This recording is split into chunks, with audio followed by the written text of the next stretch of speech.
You're listening to the Beans and Dice podcast, a podcast about how we game.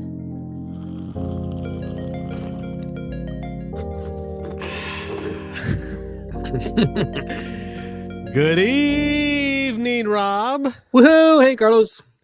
Looks like we got folks already in the chat, and it's Yeah. morning over there. It's 3 3 a.m. a.m. in the Netherlands. We are officially already Woo. international. All right. Who are we, though? We are the Beansanddice podcast, Yep. Thursday night live call-in show where we talk about board games and other geeky goodness. There's There's that DJ horn. There we go. Got to do it every time. It's a thing. What we do on Thursday nights is we talk board games. We talk do. about how we game. Absolutely. We take your phone calls to talk about how you game. And I'm doing that right now. I'm getting this phone line That phone's set up. Yeah. Every Thursday night, we turn it into a call-in show, which is mostly what we do these days is the call-in show. But every Thursday night, 9 to 11 Eastern time. So 2 hours of the Beans and Dice crew here. You can call in. Once that line's open, you'll see a scroll at the bottom of the screen with the phone number. And if you call in, we got just the one phone line. So if you call and it's busy, we're probably on the phone on the show with somebody. But as soon as that call hangs up, we're ready for the next one. And we just talk about stuff, mostly board game centered. We are a board game channel. Hey, there it is. So it's open now. I'm going to dial it to make sure it's working. Okay. Test call, So but I'll keep talking. Using my phone here. Yep. But you call in, you take over the show. Sometimes it's 5 minutes, sometimes it's 15 minutes, just depending on how the conversation's going. We talk primarily board games, what you've been playing, what you've been hearing about, board game news, all that good stuff. We also go board game adjacent. We talk comics. We talk, oh, hey, I hear noise. Is that us? Yeah. Beans and Dice podcast. State your name. Where you calling from?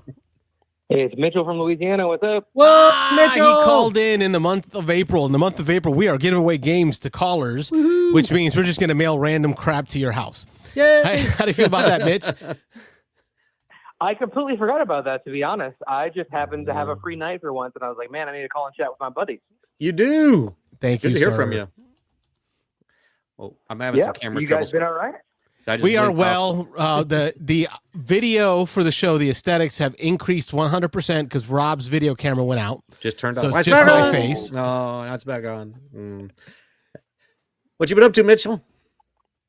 Just trying to recover from the Greek trip. We got back less than a week ago. Rob, we need to talk soon. I know you're going to be heading out that way shortly as well. Yes, we do. About a month. Yep.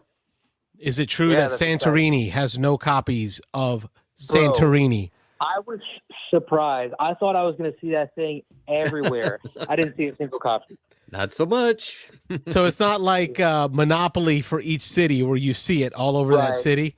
Yeah, that is correct. I did get a little bit of board gaming in one of the Greek cities. We went to a board game cafe and played some light games with the fam while we were waiting for lunch. So I had to scratch the itch somehow. Nice. Well, at least you got some games in. That's good. How long were you there? It was like a whole week, right? It was like a week and a half, something like Week and a that. half. Nice. Yeah.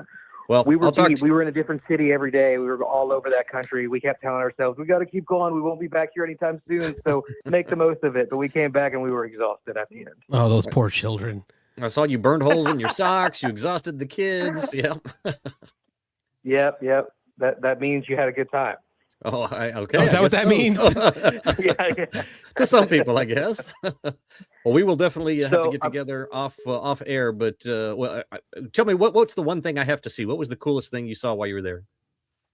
Man, it's hard to say. There are so many things. Our favorite thing that we went to, and this is kind of off the beaten path, it was the whole reason we went there, was the island of Ithaca, which, if you know the Odyssey and Homer and all that, that's Odysseus' home island.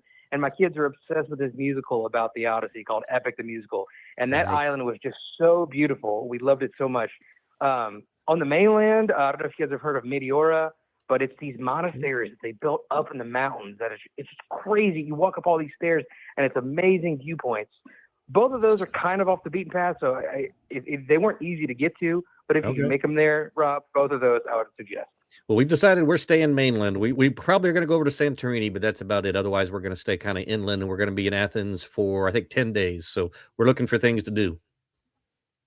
Yeah, well, I mean, I'm sure you're going to hit the Parthenon. That's kind of the big thing. But yeah, some of the nitty gritty we can go over, like you said, off air. I don't want to bore the people and Sweet. leave you guys viewers right as we're starting. Yeah, what you got going on gaming though? I'm sure you get something. Well, yeah, so we got in late Thursday night at like 7 p.m. No, sorry, it was a Friday night at 7 p.m. Less than 24 hours later, I was at BJ's house and we were gaming. Nice. I had a hankering for it. I had to play. So I know you guys are a fan of this game because Carlos, I saw, spoke to the Artemis 2 crew about Shackleton Base, right? Oh yeah, yeah, that was pretty cool. That was pretty crazy. So that game has been a hit in the Acadiana area here in Louisiana, and BJ just got the expansion. Have y'all played the expansion yet? I have not. No. Okay, so it's Shackleton Base below, within, above. It's a more stuff expansion. So there are 3 new corporations. There's 1 new astronaut and 1 other slight mechanic that changes the whole game. Now, BJ is kind of we joke around that some of the older guys in our group, they pumpkin out. They turn into a pumpkin as it gets later in the night, like Cinderella, the carriage. Sure. So we started this game at like probably 9:30. And so by the time we finished, it was after 11. And so he was really tired and I was jet lagged. But our brains were mush after this expansion because, of course, when you play an expansion, you got to play all the new content, right? So we played all 3 new corporations. Oh boy! So you didn't even like mix them in. You like literally played all just in. them. All in. Yep. And they dial up the complexity big time. Now, I will admit part of it might be because it was late for old man BJ. I say that with love, BJ, if you listen to this later. And I was jet lagged, but I would not recommend playing the game with all 3 of those with your first time playing them all together. Okay. Because they're all pretty complex. And thematically, I mean, the name is kind of weird, right? Below, within, above. I was going to ask, is he like, doing the above and below, the near and far kind of theme there? Exactly. Red Raven, right? So it's actually thematic. So one of the corporations is about mining into the moons. That's below. One of them is about the population on the moons. That's within. And then there's above, which lets you overbuild and start building like skyscrapers. That's above. That's where the theme comes from. Okay. Yeah, mechanically, kind of difficult. So I mostly interacted with the above and below part. BJ messed more with the within. But so one of them is like a mining corporation. So you are mining down into the moon, and you're getting resources from that. But the problem is you're causing the moon to crack. And so you're losing reputation, not just instantly, but you have a track that you lose a certain amount of reputation every round for doing this. And not only that, whenever those cracks in the moon appear, they block the benefits on the board. And so you or other people can go and fix those cracks on the moon to get reputation back, which is kind of cool. Cool. The above one lets you build buildings, like I said, on top of each other and start building them up.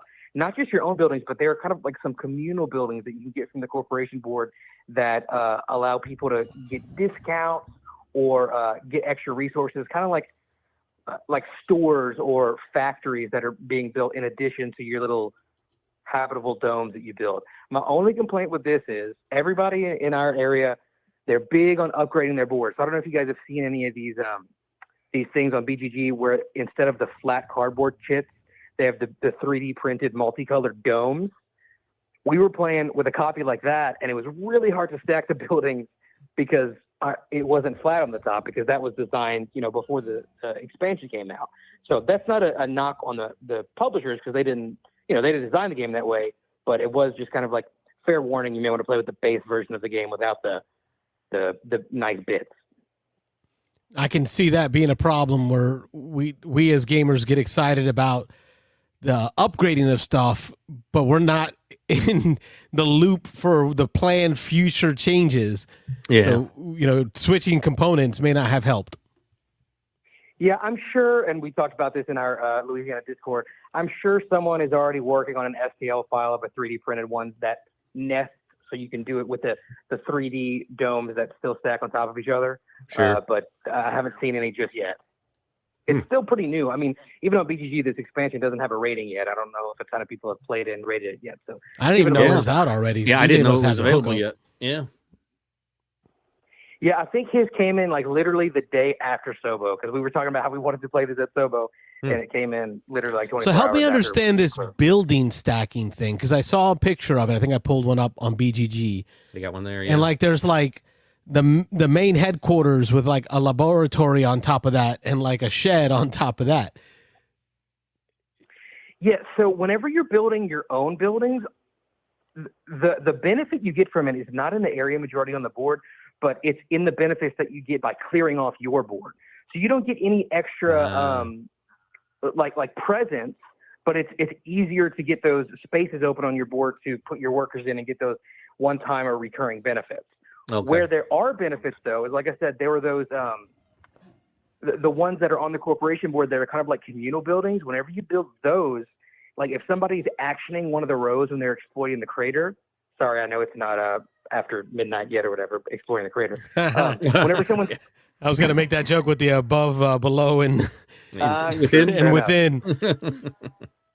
So whenever you're exploiting the crater and one of those communal buildings is in that row, they can pay money to that building to get some kind of resource or discount. And then at the end of the round, you get to collect all that money. And sometimes that money also gives you points. So it's kind of like it's helping everybody, but it's helping yourself as well. Wow. So the way that corporation works is when the resource you're gaining are these little blueprints, and the corporation action is spend blueprints to overbuild whenever you're building your own buildings. The communal buildings are bought via the project cards, which are pretty cool. Those are the black buildings? The communal ones? Yeah, the ones on the corporation board. Very cool. Okay, cool. You've obviously played it with and without. It sounds like you've had at least a few plays. What are your initial thoughts? I mean, I love Shackleton Base. I think it's one of our favorite games in the area that's come out in the last couple of years. We actually, I think it was Logan maybe had gotten a copy at BGG Con whenever it was the Sorry We Are French version that was from Europe before it had even gotten to America, before it was published in America.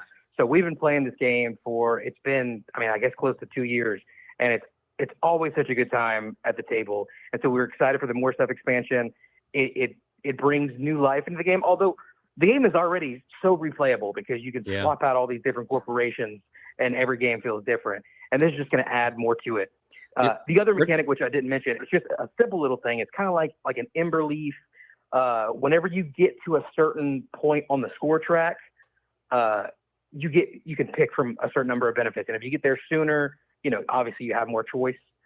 Just a little something to kind of give you a little boost or to give you a reason to go up that point track before the end of the game. Okay. I'm a big fan of Shackleton Base. Yeah. We just got SETI with Prelude expansion to the table. It's not technically called Prelude, not official title, but yeah, I know. Might as well. Yeah. So Rob and I are already talking about getting Shackleton Base to the table so we can make that full-on comparison of which of the two will be the leader for this year. Yeah, man, SETI really didn't hit for me. I could definitely see the similarities, with the corporations changing versus the aliens changing in SETI. I've definitely played Shackleton Base more, and so there's some bias there. But my few plays of SETI, I don't know, something about it just quite didn't click for me. But I don't want to say it's definitely a no for me because I don't have enough experience with it. But as of right now, I would definitely, me personally, lean Shackleton Base out of those two. All right, everyone in the comments, if you're got a lot of comments already this morning or this evening for early in the show. We already got a lot of comments early in the show. In the comments, post in there. Are you more interested in Shackleton Base or in SETI?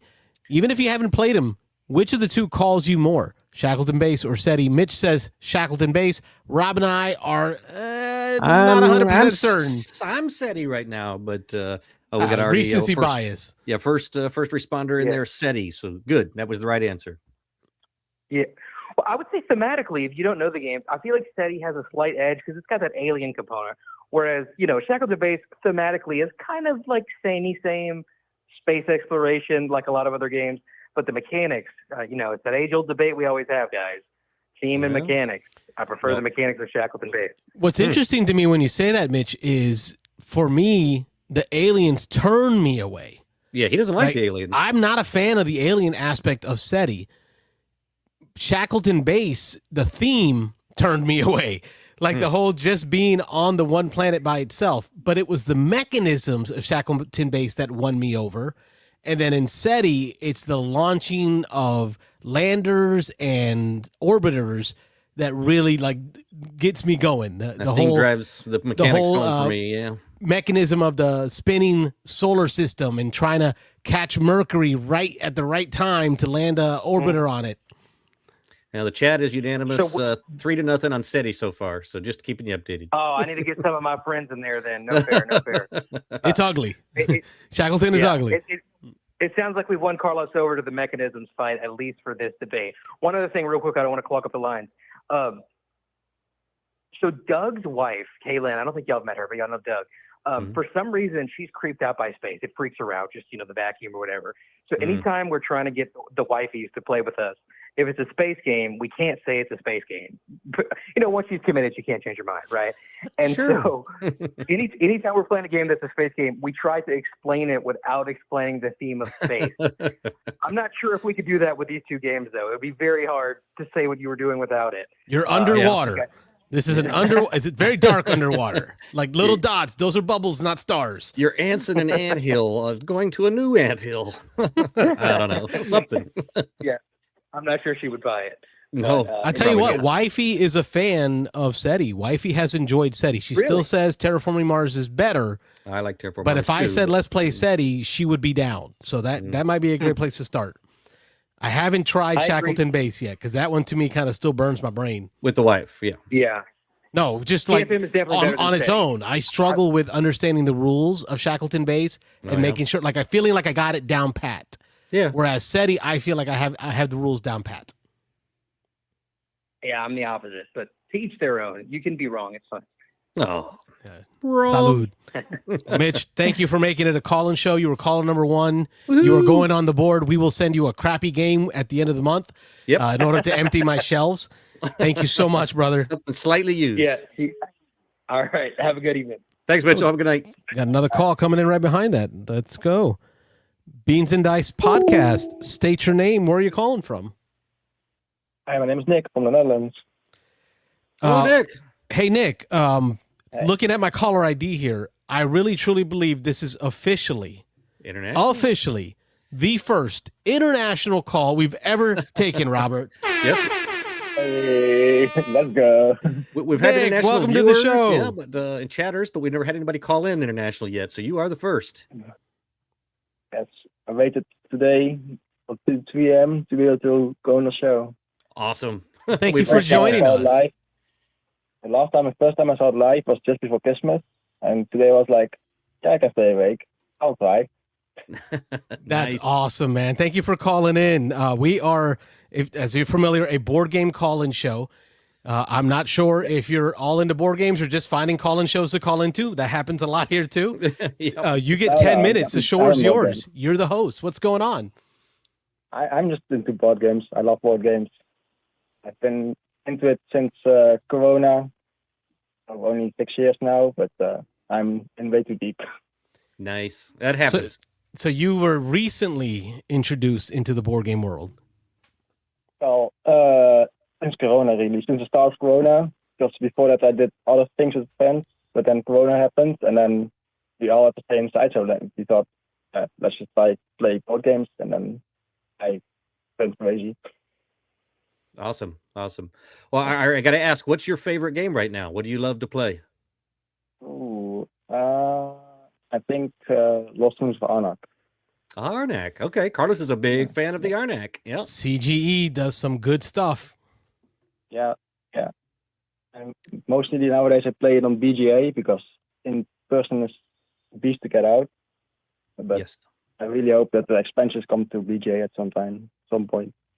That would be awesome because I've been dying to play the campaign. I love me some campaign games, and I know Carlos owns it, but I haven't gotten around to borrowing that one yet. But if that came to BGA, I would love to play through the little campaign they have.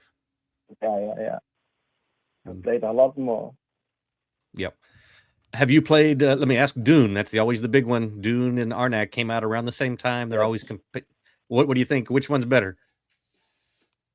Arnak. I think Arnak. I like them both, but because I've played Arnak so much more, I like Arnak more. And Arnak is just easier to get to the table than Dune most of the time. So, Nick, I think you're right. I find Arnak to be less restrictive. I feel like I have more options. Yeah. And the one, I will say, I agree with Rob. The one thing I really like about Dune is the combat aspect. Like that makes that to me, I'm a combat player. I enjoy that piece. but that's probably why Lost Ruins of Arnak is a bigger game in our home, because it is more friendly. It's Yes. much less player direct conflict. And the theme is much more general friendly for most people. Right, got that Indiana Jones temple running theme. I like the theme. That's Dune is good. I'm not normally a theme first guy, so I would say I probably like the theme of Arnak better than Dune, but I like the tightness of Dune. Dune, I feel like I've got to make all the right choices because the resources are so tight, and it's difficult if you make a mistake, and I like that kind of game. Understandable. It's still my number 3 game, so they're not far apart. Oh yeah, awesome. What have you played most recently? What game is your last play? I think my last play was Dwellings of Eldervale. Okay. My girlfriend played it 2 weeks ago for the first time. She really enjoyed it, and then last weekend we were at 5, and she really wants to play it again. And I warned her it's going to be long with 5, but she still wants to play it anyway. So 3 hours later, and it was a great game. Awesome. Was that the first time you had played, or have you played it before? No, it was my 23rd play or so. Oh, Jeez. Wow. Okay, so that's a favorite game, because that is a bigger, longer game. So you've gotten into some big games. Okay. Yeah. I played a lot with one friend. So I bought it years ago, and I've yet to play it. Understandable. It's hard to come out. I bought it because I keep hearing what a good game it is, and I got a great deal on it used, but I just haven't had a chance to get it to the table. It's just so many good games. It sounds like with as many plays as you had, I need to get it to the table. You know, if you have those music attachments. The music? Oh, yes. Nick has the version. One of the guys in our game group has the version that has the...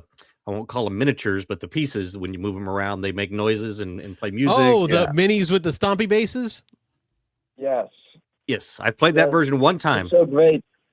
It's absolutely useless, but it's so great. It makes the game 10 times better.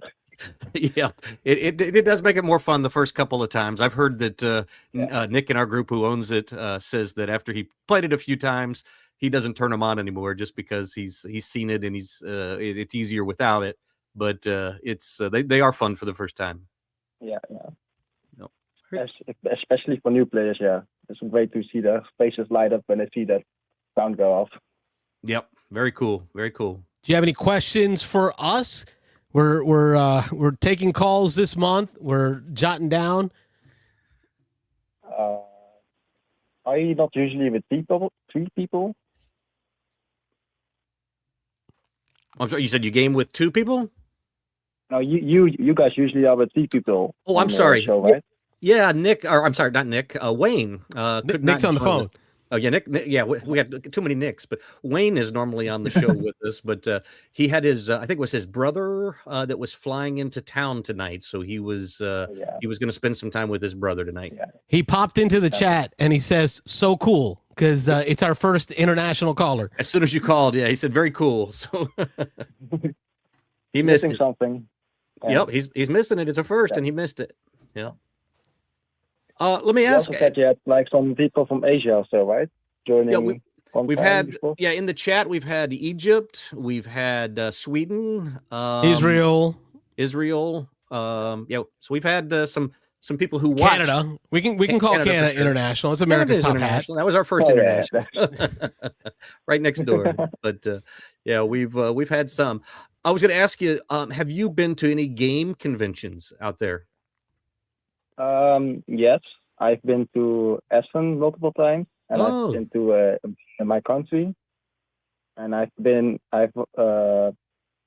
Essen I've been with my own company once as well. Okay. Well, I really want to go to Essen sometime. I hear it's very crowded, very large, but it's something that I think every gamer probably needs to try to see sometime. I think so too.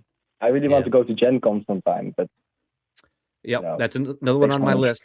I haven't been to Gen Con yet, even though it's here in the U.S. But I'll get there one day. That probably Gen Con before Essen, but that's another one that Wayne has been to Gen Con. I think didn't he say maybe a couple of times? And very large, very crowded. Yeah. Is it true that you can get around to like Essen in the same way that we can get around from state to state here in the U.S.? Like it's like a train ride away or something? Yes. Well, the Netherlands is really small in comparison. Like only the size of the state of New York or something. It's only. I do not know the conversions from kilometers to miles, but it's 500 kilometers high and 300 kilometers wide. So not very big. And our highest mountain is only 120 meters, so that's what 400 feet or so. Okay. Wow. That's got to be cool because you can really experience all those different cultures in a day. Yes. I can be in France in 3 hours. Wow. That's crazy. That's like my drive to my grandma's house in Miami. That's shorter than my drive to my grandma's house in Miami. Yeah. And then I passed through all of Belgium. Cool. Very cool. Yeah. I haven't ever been international since I was very small, very little. I was, my father was stationed in the military in Germany for 3 years. So we were there, but I left when I was 4 years old. So I don't really remember any of it, but as you may have heard, I'm going to Greece in about a month. And so I'm really looking forward to going over and exploring Greece and Athens. We might make it over to Rome, but really looking forward to that. Unlike Robert, they let me in the country once and I've never left ever since. I'm not sure if they'll let me back in. So I'm staying put. I'm not doing the international. I'll leave that to you guys. Smart guy. All right. Well, leave the folks with your final thoughts or questions that you have for us. And then I have one question for you.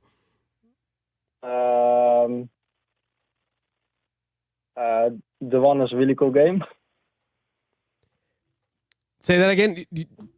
Which game? DWAN. It's a really cool game. I've been enjoying lately. WAN. DEWAN, Dewan. Oh, I listened to a review about that one this week. I've been seeing it, but I have not played it yet. I think Alex may have a copy in our group, but I think he played it at the last game day, and I did not make it. But what do you think of Dewan? It's really simple, but really intriguing to play at the same time.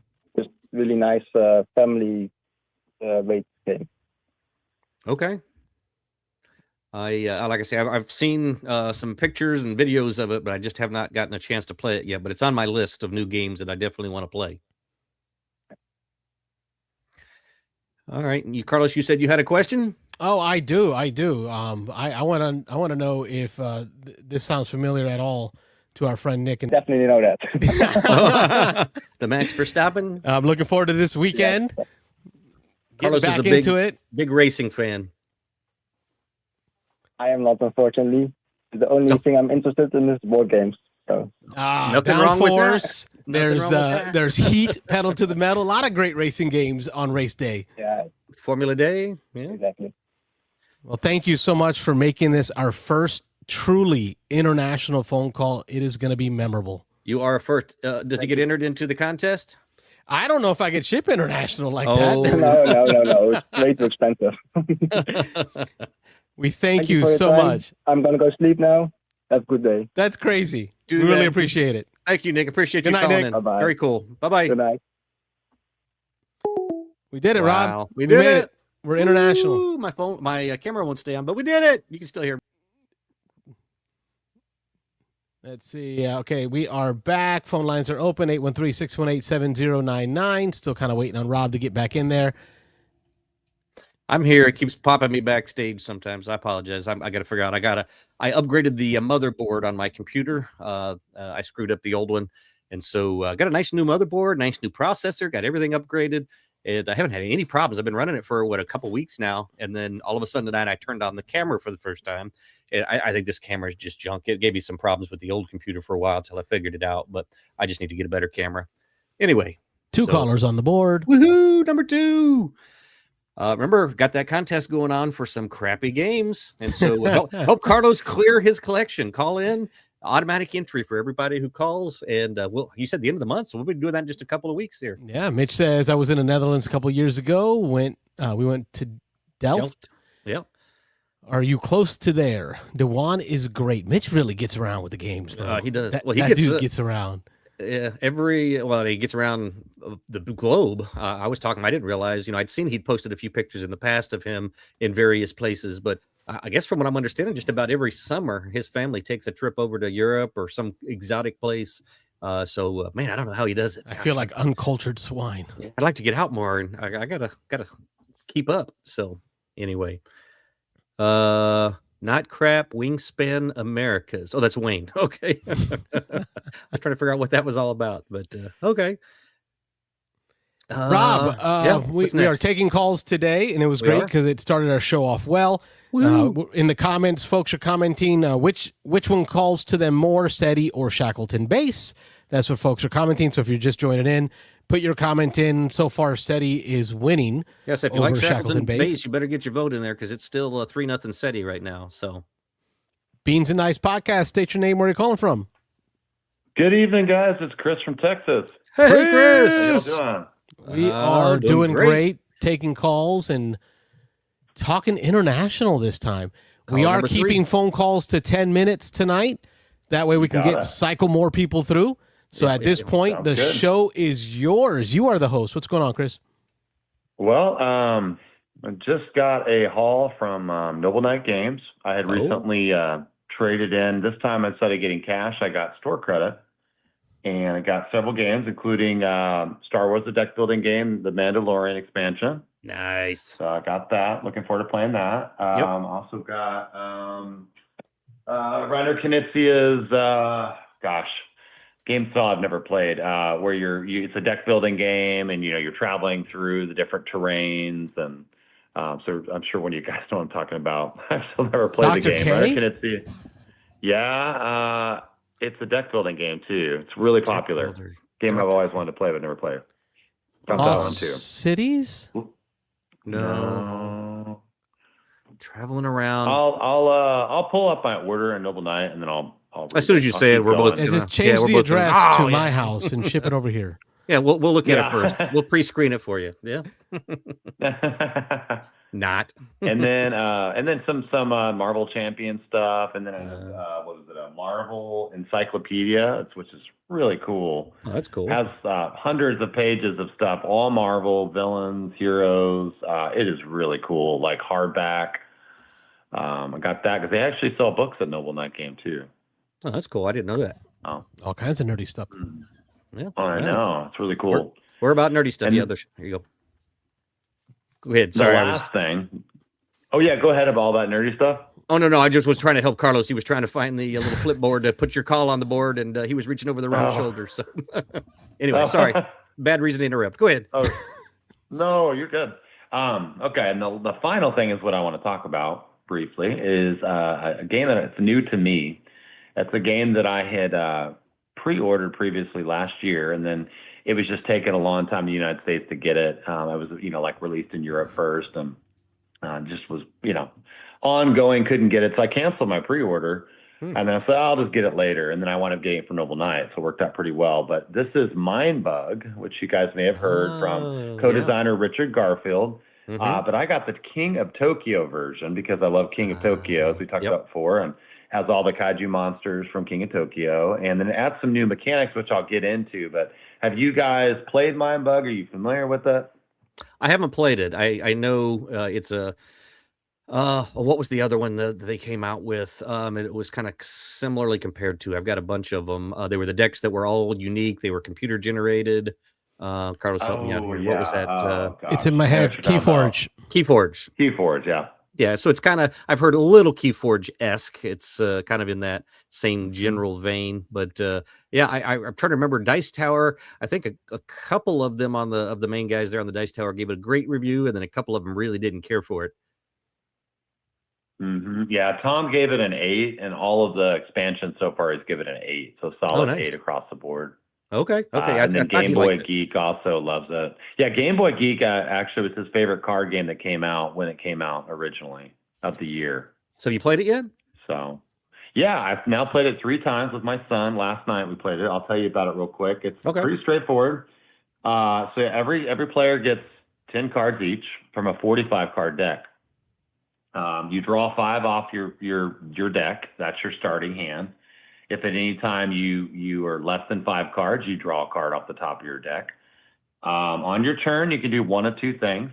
You can play a card from your hand, or you can attack with one of your creatures. The goal of the game is to get your opponent down to 0 life, like King of Tokyo, but every player only has 3 health. So it's very, very quick. We're talking 15, 20-minute games. You could probably play it in 10 sometimes. Really fast, but it's really fun. So here's I'll get into some more of the mechanisms in a minute, but basically that's the gist of it. Yep. But the Mind Bug is what makes the game very unique. So each player has 2 Mind Bug cards. And what those Mind Bugs allow you to do is if at any time during the game you want to take control of another player's, your opponent's creature, you can take control of them permanently. So they play a card, maybe a really juicy, giant kaiju monster, and you're like, I want that. You play your Mind Bug, now it's yours. Yep. And then your opponent gets to play another card. So it's not like they lose their turn, but you just stole their monster for the rest of the game. And I've heard there's a whole game within the game on that of trying to hold out and wait for somebody to play something. But if they're holding back their good stuff, then sometimes you got to play it earlier. So there's that whole cat and mouse thing with that. Exactly. It's so much fun. And it's, like I said, it's real easy rule set. But what's cool is it has keywords, like Magic the Gathering, like Keyforge, and a lot of these games we play that has so in the base game of the King of Tokyo, there's 5 keywords. I'll give you a couple. Tough. If you get hit, you don't die. You basically can take 1 damage or 1 hit, and then you're basically on the second hit you're knocked out. Then they have one called Sneaky. It's like fast in Magic the Gathering. Unless you have a sneaky creature, you can't block a sneaky creature. And so sometimes you're like, oh man, so you look in your hand and they play a sneaky card, you're like, I have nothing to deal with this, and so I'm going to take it over. So you're looking at your hand, you're looking at what they're playing, and so there's this constant like, okay, should I play my Mind Bug now? Should I not? It's just really cool. And then there's a Hunter ability. Hunter is basically like direct damage to any creature you want. So a Hunter can take out a sneaky creature, and he'll deal damage to that creature, and the creature has no choice but to block. And so there's all these good counters to things like that. And there's poison where it doesn't matter what the power is of that creature. Normally the high power wins, right? So if you have an 8 versus a 7, the 8's always going to win. Well, poison doesn't matter. You can have a low, like a 1 power with the poisonous creature, and he's going to knock out the big guy. So there's those kind of things. So all of your cards have special abilities. In addition, with the King of Tokyo version, which is really cool, you have energy cubes. So you can buy these energy cards like in the King of Tokyo game. And so they're very powerful, a lot of them. Some of them are more basic, and there's some that'll boost all of your characters and give them +1 power for the end of the round. And then just different abilities. But you have these energy cubes, so that gives you another thing to do. Then a lot of the monsters have dice that they can roll, 1 or 2.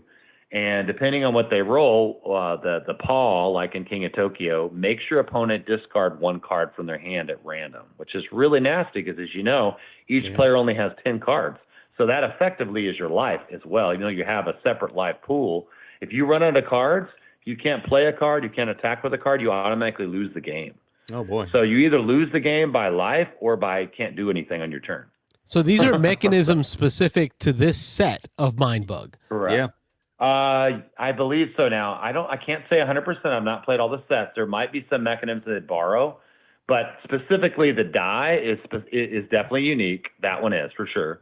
And the energy cubes are unique. The other ones, like the keywords I mentioned, those might be in other sets. Right, right. I don't know. But that's still cool that they brought in the energy, like as in mutations, the mutation cards are the energy cards, and then they brought in the dice. Like these are the King of Tokyo dice I'm looking at.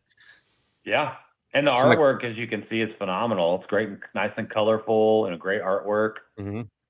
So I would assume they're not really cross mixable, right? I mean, it sounds like because of those mechanics. Oh, they are.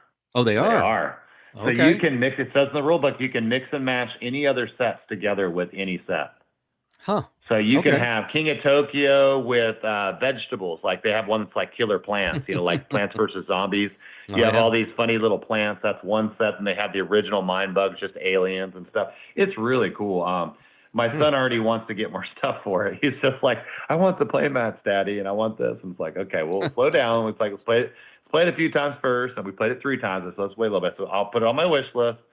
we'll look at getting it. I have a birthday coming up in May, and so maybe we'll get some more stuff for it then. But nice. Yeah, highly recommend it, guys. It's a great 2-player game. It's got easy rule set, but there's that, like you said, that pokerish, like getting in people's heads, trying to figure out, are they bluffing? Are they playing their best creature, or are they trying to bluff and then the next one they play is their best? And it's throw really out that fun, mind bug. guys. Yeah, it looks like it. Yeah, I've heard mostly good things about it. I just haven't heard it blow up, I guess. So it seems like one of the, there's just so many games, we talk about that all the time, but it had some buzz when it first came out, and then it kind of disappeared pretty quickly. But I don't know if Tom's still playing it and he likes the expansions and you're enjoying it, I mean, that's a good sign. The price point is not terrible. Yeah. And it's Richard Garfield. Yeah, it's $20. You can get it for under $20. So every expansion is a standalone expansion too. Cool. So you just pick which one you want. You can go to Game Nerds, by the way. They have tons of it on Game Nerds. Miniature Market has a few of them as well. And then obviously you can go to the website from the publisher itself, and they have everything. But you're going to pay a little bit more, obviously, direct from the publisher. But it's still an affordable game either way. Yeah. Sounds like something I definitely want to try if I run into it somewhere, and I'll have to see. I'm usually a try before I buy, so I want to try it out first. But I kind of jumped into oh crap, it was in my head, not in my head. The last one, Keyforge, and I bought a bunch of stuff for that early on, and I had a good time with it. But we had a great time, Robert. We had like what felt like poker nights. Yeah, where there's like 6 of us would come over. We have 3 games of Keyforge going on at the same time. Yeah, we did, and we just swap buddies. Yep. There were nights that we would do bring your worst deck, and your opponent would have to play it. Remember that? Yep. Those were fun nights. We got our money's worth out of that. Yeah, we did. Yeah, I think you'll like this one, guys, especially if you like King of Tokyo and you get the King of Tokyo set with those mechanisms they added. I watched a review for base game Mindbug, and it looked fun, but I didn't like it as much as the King of Tokyo and what they've added to it. And then the ability to mix and match. Like the next set I want to get is you get bonuses from your discard pile. So your dead, your defeated creatures give you +1. These creatures, it just beefs them up, and you can take stuff from a discard pile and give them permanent +1 bonuses. Nice. Which is really cool. Oh, one thing I didn't say, and I'm going to go because I think we're a little over 10, is when you roll that die, I said, a hand will let you, fist will let you discard a card from your opponent. Right. There's also a 1, a 2, and a 3 that will add damage to your character. So you basically get more power. So if you get a 3, +3 power. So there's this randomness to that where you just don't know. It may be a 6 now, but it could be a 9. And so you're like, I have an 8 I could block with. Do I want to block it, or do I want to take the damage? Because, you may not want to lose that monster, or, so there's that as well, which I think is kind of fun. And then the last thing on the die is energy. So you can get energy from those dice as well. Yeah. I know we're Sounds both like a really big cross to King of Tokyo. Yeah. Sweet. So that's my shout out. That's my twig. And maybe you guys can check it out sometime. Get a copy for $20. Oh, good. I'm glad you got some games coming in. Glad you called to tell us about them. Yeah, and I will open it up for some other callers. Yeah, we're on 3 already. We're not even past the first hour. Let's see how many calls we get. Thanks for making it a call-in show, buddies. Appreciate it. Thanks for calling, Chris. Appreciate you. All right, brother. Bye-bye. Have a good night. Bye-bye, brothers. Good night. Bye-bye. That's 3 calls, all in under an hour, Robert. Yeah, like not even 45 and international. And Woo! we went international. Let's Phone set a new lines record are tonight. open again. 813-618-7099 is the number. What is We're our talking record? about board games. You have any clue? I don't know. Like it was like 6, 5 or maybe? 6. 5, 6, maybe 6, maybe. So, all right, let's do it. I have to go back into the call vault. Archives. See what it says. and The archives. Something like that. I know we had a little bit going on in the chat there. Yes, we did. And that's where I wanted to catch up on in the chat. Let's see here. Mitchell says Dewan is great. Dewan? Dewan, I think. Yeah. Like I went to high school with a Dewan. With a Dewan? Yeah, well, Dewan. Yeah. Dewan, okay. Dewan might be different, but different guy. Not Crap Wingspan America says Wayne Kruger. Not sure what that was. I'm a little lost on that one. Yeah. Intended for. Let's see. Nick from the Netherlands. If you would ask a Dutch person, no. But to you guys, 1.5 hours is probably nothing. I'm very close to the Belgian border. They're talking in there about geography. Traveling around. Mitch is talking about his time over there, visiting with his foreign exchange student. Here we go. Pabloing your mind. I'm wondering if this is Pablo 42. Maybe change his handle. Yeah. Yep, I think so. I live in San Diego, but if I drive 20 minutes south and visit mom in Tijuana and call from there, I could technically make it the second international call, and we are all about that life. Yeah, And listen, that'd be I'm cool. certain mom will probably tell you, mijo, you don't call enough. That's what my mom tells me. So you go to her house and call us. Yeah. That makes sense. Hey, mom, no, I'm just here to make it international. Just need to make an international call real quick. More conversation about visiting overseas.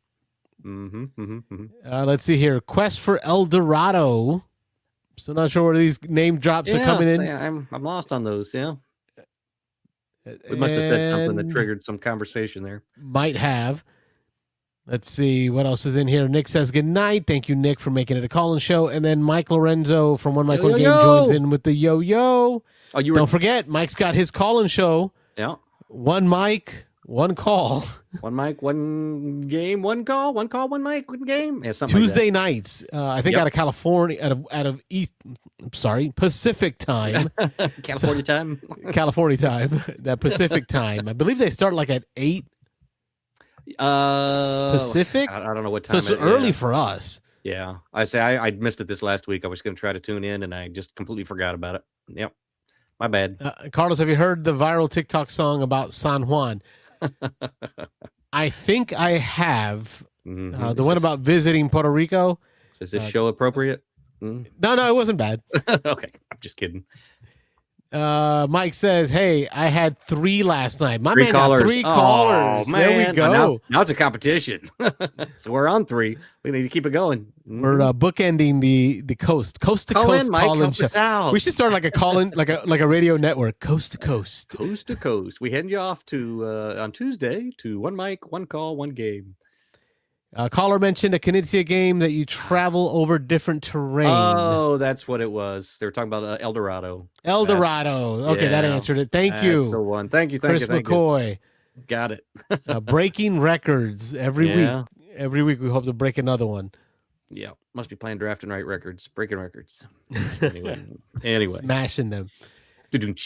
Rob, you got any twig this past week? I was at Disney for the most part. Yeah, we did not really get any gaming in there.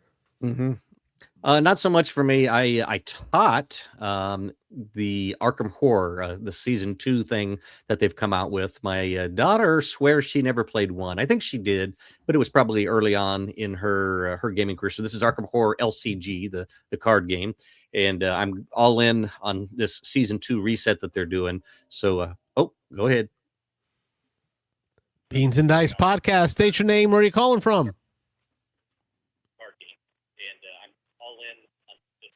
Oh, sounds like they can hear us. We can hear ourselves through their phone. Caller, you there? Yes. This is I'm the Musa from Israel. Musa we are fully international tonight. Number 2 tonight. Woo! Yes, I'm Musa from Israel. Musar, welcome to the show. If you want to turn down the volume behind you, because we can hear the show on top of you as well. On the delay. It's a little bit of a delay. Turn down the volume behind you. There's a... Oh. Yeah. Talk to us over the phone. There seems to be a delay, maybe. Yes, you're all the way in Israel, and we're in Tampa, Florida. Yes. How are you? Thank you for calling in, Musar. Yeah, I'm glad I was able to. I figured out how to do it.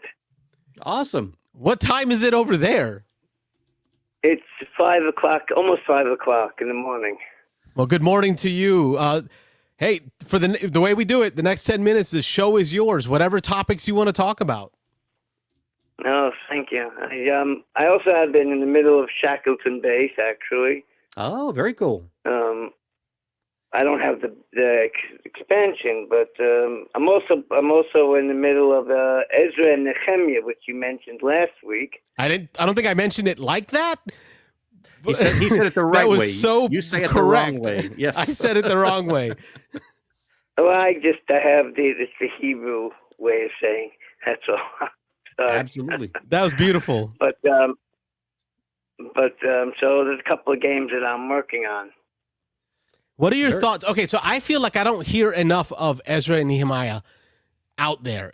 But whenever anyone gets introduced to it, I hear them pay it so many compliments. What are your thoughts on Ezra and Nehemiah?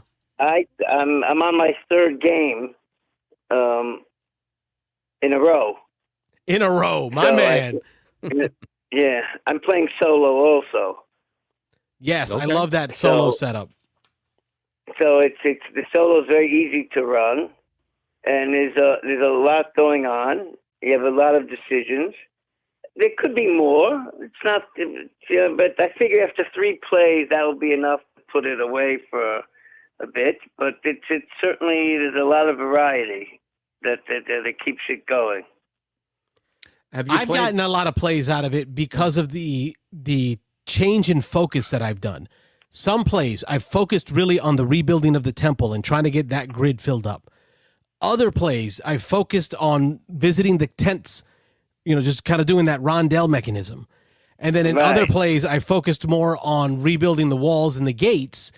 And I still haven't figured out which is the best of the 3. Do you have any tips for a loser gamer like me? Yeah, that's the same, very similar. I've been playing around how to if it's better to focus on or try to focus on one mechanic or to try and do different balances. So I'm just still also I seem to gravitate towards the building the walls because of getting the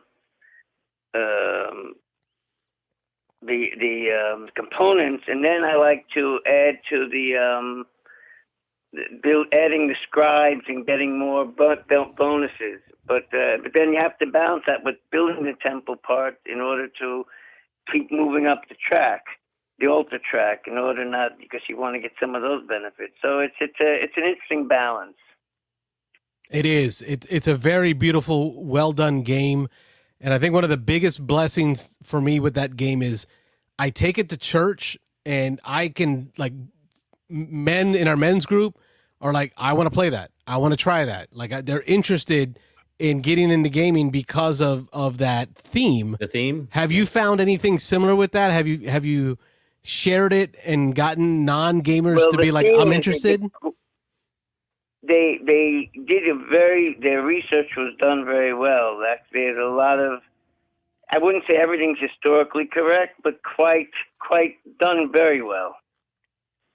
For the type of topic and what they did was done very well. And I love how on the scribe board, where underneath each of the tiles is a verse. So like for me, when I'm playing the game, I'll bust out my Bible and I'll read those verses so I can, I don't know. Actually, they got those names correctly. And actually what those are the weekly portions that we read at once a week, every week. So it was, and they did it again, the names are correctly done, at least for the English version. So it was quite impressive. I like it. I'm glad you're enjoying it too, Musar. Actually, I'm thinking of pulling out after this Golem. Golem. Okay, that's a good Rob's one. played. I don't think I've played Carlos that has one not yet. played that. I've played, I think, twice now. How do you like Golem? I played it a few years ago, so I figured it's time to pull that one out. Yeah, I enjoyed it. There were a few of the mechanisms I thought were a little clunky that I didn't love, so it kept me from playing it a whole lot more. But I liked it. I like you. I need to probably play it again because I think it's been over a year, maybe 2 years for me. Yeah. Also, I don't think I took it out already for 2 years. That's why I thought maybe I'll just give it a try again. Right. And also, I'm in the middle of a game of Too Many Bones, so I have a few. Okay, that's a big campaign. Yeah. So I try and have a few things going on at once. So Yeah, I like Too Many Bones at all. I like the chips, the poker chips that Chip Theory Games does. Those are always cool. They have those in most of their games. But I've had a chance to play one scenario. We kind of played around and learned it. Our friend Nick in the game group has the whole Kickstarter. He got everything, and so we keep talking about we're playing Frosthaven now, but we keep talking about maybe doing Too Many Bones after we're done with Frosthaven, and I'm really intrigued with that. Too Many Bones has a lot of complexity to it. It has quite a bit going on, but it's a lot of fun. Yeah, there's a lot of variety there, and each character plays so totally different. It's like almost like a different game. Right. So that makes it quite interesting. Yeah, lots of fun. Well, you're playing some good games. Yeah, so I'm just trying, just a little bit here and there, I don't do too much of each, a little bit here and there, just as because I'm doing it all solo, so it's I don't have to commit myself to any chunk of time. Sure. I could just a little bit here and there, have it set up in a corner someplace, and I just here and there. Well, I'm curious to know because I guess because all I know is what I see on TV. I can't imagine how would you acquire games in Israel? Like, what is like the game? Well, gamer life there? It's not so easy. There's one quality gaming store. There's one, and that has the high quality games, and they're very limited, and the prices are sometimes quite very expensive. So a lot of the games I got from Amazon, or from Kickstarter, and then you're paying the shipping, of course. Except with Amazon, they have free shipping a lot, but then the price is really a little bit higher. And but the Kickstarter, you could really pay through the teeth with the shipping. Sure. Actually, I was a supporter for the chip theory, the Elder Scrolls, the expansion, and now I just got an email that they canceled because of they said their shipping is too expensive now, so they're stopping to ship here. They returned my money, and so that was quite disappointing. And that's a bummer. Yeah. Yeah, and also they just came out with a new gear lock, which was quite surprising for a chip for Too Many Bones, and so I won't be able to get that either, I guess. Oh boy! But and then I do trading with people, not a little limited amount, but I do a little bit. So it's not so easy to get, like I guess in America. But I built up over time, little by little. Sounds like you're doing okay. Well, we will do better at only recommending good games and not making you feel bad for not picking up every game. Every game. Carlos has got to have every game. Well, I got Shackleton Base after I heard all the three of you were so excited about it, and I've heard other people, so that was what got me on to Shackleton Base. So that's certainly, that was a good recommendation. That was something good to get. Good. Glad we steered you in the right direction there. That one's a lot of fun. Yeah. Okay. All right. So thank you. I appreciate it. I'm glad I made it to call. We are as well. We are too. We are blessed, and we are so encouraged to continue doing what we're doing because of calls like this. The fact that we are touching around the world people who love what we love and can commiserate with us in this hobby is just makes me feel good about. Like, okay, I'll be honest with you. I didn't even want to do the show today because work was so hard this week, catching up from taking some time off. But these moments like this remind me, I love what I do here. Thank you, Musar, for making it a call-in show. Okay, I'm glad. Okay. Musar, this is my screen name, by the way. So my name's actually Baruch. It's just a hard name for people to pronounce also a little bit. But, yeah, so, okay. All right, I appreciate it. Well, thank you, Mark. Thank you for calling tonight. Have a good night. Okay. Good night. Good morning. Yeah. Good morning. Yes. Yeah. I'm at a loss for words right now. Yeah, this is crazy. So Mike had to challenge us. Mike had to go tell us he got 3 callers. He's breaking records. Dude, we've got 2 international callers tonight, Mike. Do that. Beat that. Just having fun. But yeah. Hey, Pablo, get in the car. Go visit Mom. Hurry. Yeah. We're going to make it 3 international tonight. How long's that drive? A couple hours? Yeah. Anyway, this is great. This is awesome. Yeah.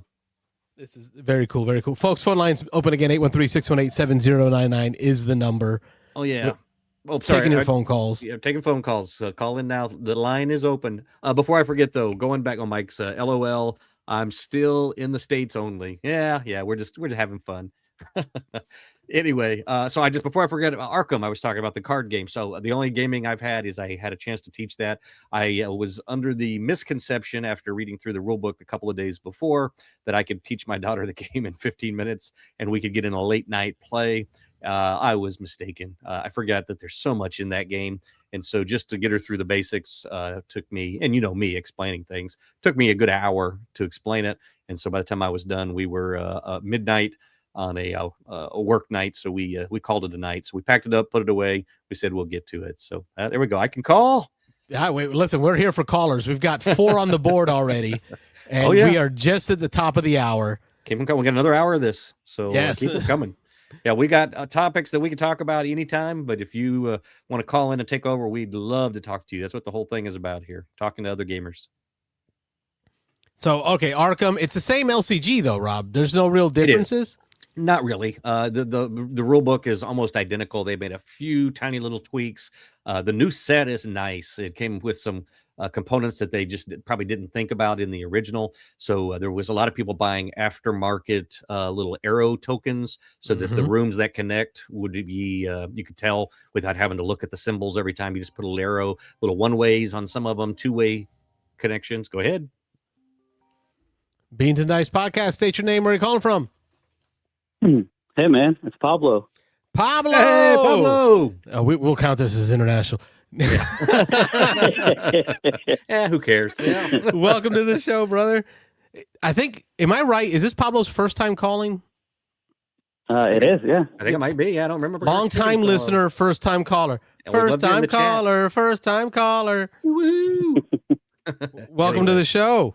What you got going on? Thank you. 10 minutes. The show is yours. You're the host. Dale.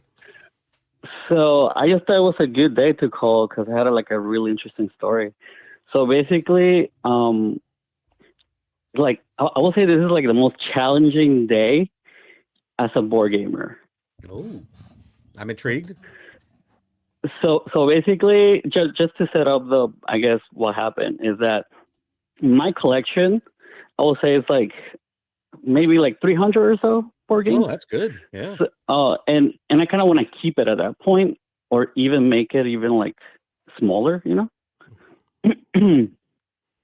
And so basically, what happened was that there was a state sale, and I'd never even been to one because I just thought it was mostly gonna be old stuff and just stuff that is not related to board games, Sure. necessarily, So once I got there, basically, I don't know what the situation was of how this person ended up with the sheer amount of board games that were at this house was 3,000, And so I just told my boss, I was like, hey, I'm going to take a long lunch, just an hour. So I was limited by time, and I'm just thinking back on it. I'm so glad that happened because I was there, and once I saw this, this person had a 5-bedroom house, and it was set up like a labyrinth. So basically, the bookshelves were in just 5 different rooms, and it seems like this person just looked at the BGG top 3000 and just decided to buy everything. Single entry. Oh boy. He said, Google export top 3,000 games from BGG. Cross-reference with internet where I can buy. It was really strange. It was just it seemed like this person was collecting more than playing because they were all shrink wrapped. They were new. Wow. And they were new or they were open, but they were still not assembled. And I would say 90% of them were like that. So yeah, I don't know what this person was doing. I guess maybe just collecting. So how many did you go home with? With 2. I went home with 2. Restrained. I went home with Vagrant Song, and I got that for $20. Oh, I want to play that. And that was a crazy thing. From all these games, the prices that they're, because they have to get rid of them in like 3 days, you know. Sure. So basically, 2 days the first day, and then the last day is gonna be Sunday. So I think I'm going back tomorrow morning just to see like what's left, and then wait until Sunday to try to see if the prices go down. Okay. Yeah. Good idea. Catch the widow when she's weaker, right? Like Something like that. I'm kidding. But It's funny because we had this conversation with a buddy at church this week. One of his coworkers passed away, and they were texting about some gun sales. Like the guy was going to sell him a bunch of guns, and he's like, "Bro, I don't want to go to his widow and be like, you see, I have this text. He said he was going to give it to me for $200. Like, you know, how do you broach these topics with like the surviving family, Pablo? How'd you do it? I mean, I don't know who was running it. I think it was just the government that was running it. But yeah, it was a challenge because I go in there not expecting much. I was thinking like, oh, maybe it's gonna be like a couple hundred games, and you know, like they're gonna be random, you know, like a bunch of monopolies or a bunch of, I don't know, stuff like that. That's what I was expecting. Okay. Then I get there and it's literally everything on BGG, like everything big box. And like Everdell, you know, I was Googling it, and Everdell, I think, is like $350 right now on eBay and Amazon. They were selling it for $180, like wow. the big box Everdell. Yep, with everything and in it. Yeah. So everything was like, I will say 20% at worst to like 80, 90% at best. And that was mostly a lot of it.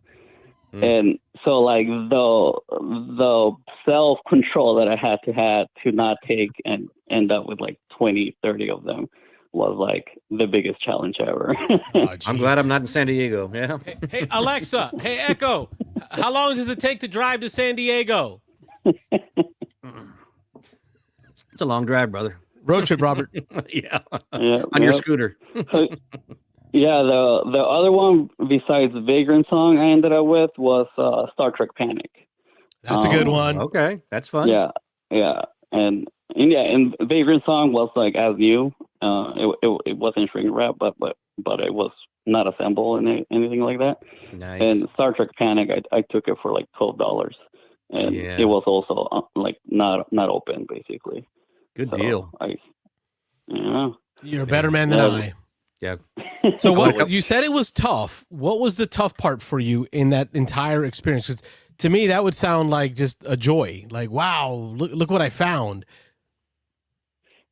Because I also sent a link to a bunch of friends in my board game meetups and close friends, and they also went, and they ended up with like a lot of them, but they're not in my predicament where I already have a bunch, like a lot of them, and I feel like I'm satisfied with my collection.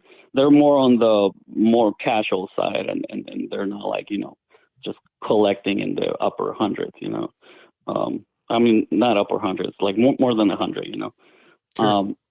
So they were getting like 10 games. They left there with like a lot of games. And I was really jealous, but like when I thought about it, they're mostly in the maybe list for me. So like if I had like a house or like a bigger apartment, then I will definitely start getting more. But then at that point, like it's almost like I'm just getting more to fill this space rather than actually playing them, you know? Mm-hmm. What's wrong with that? I don't know. Like, what's wrong? I see nothing wrong to the here. widescreen here with board games everywhere.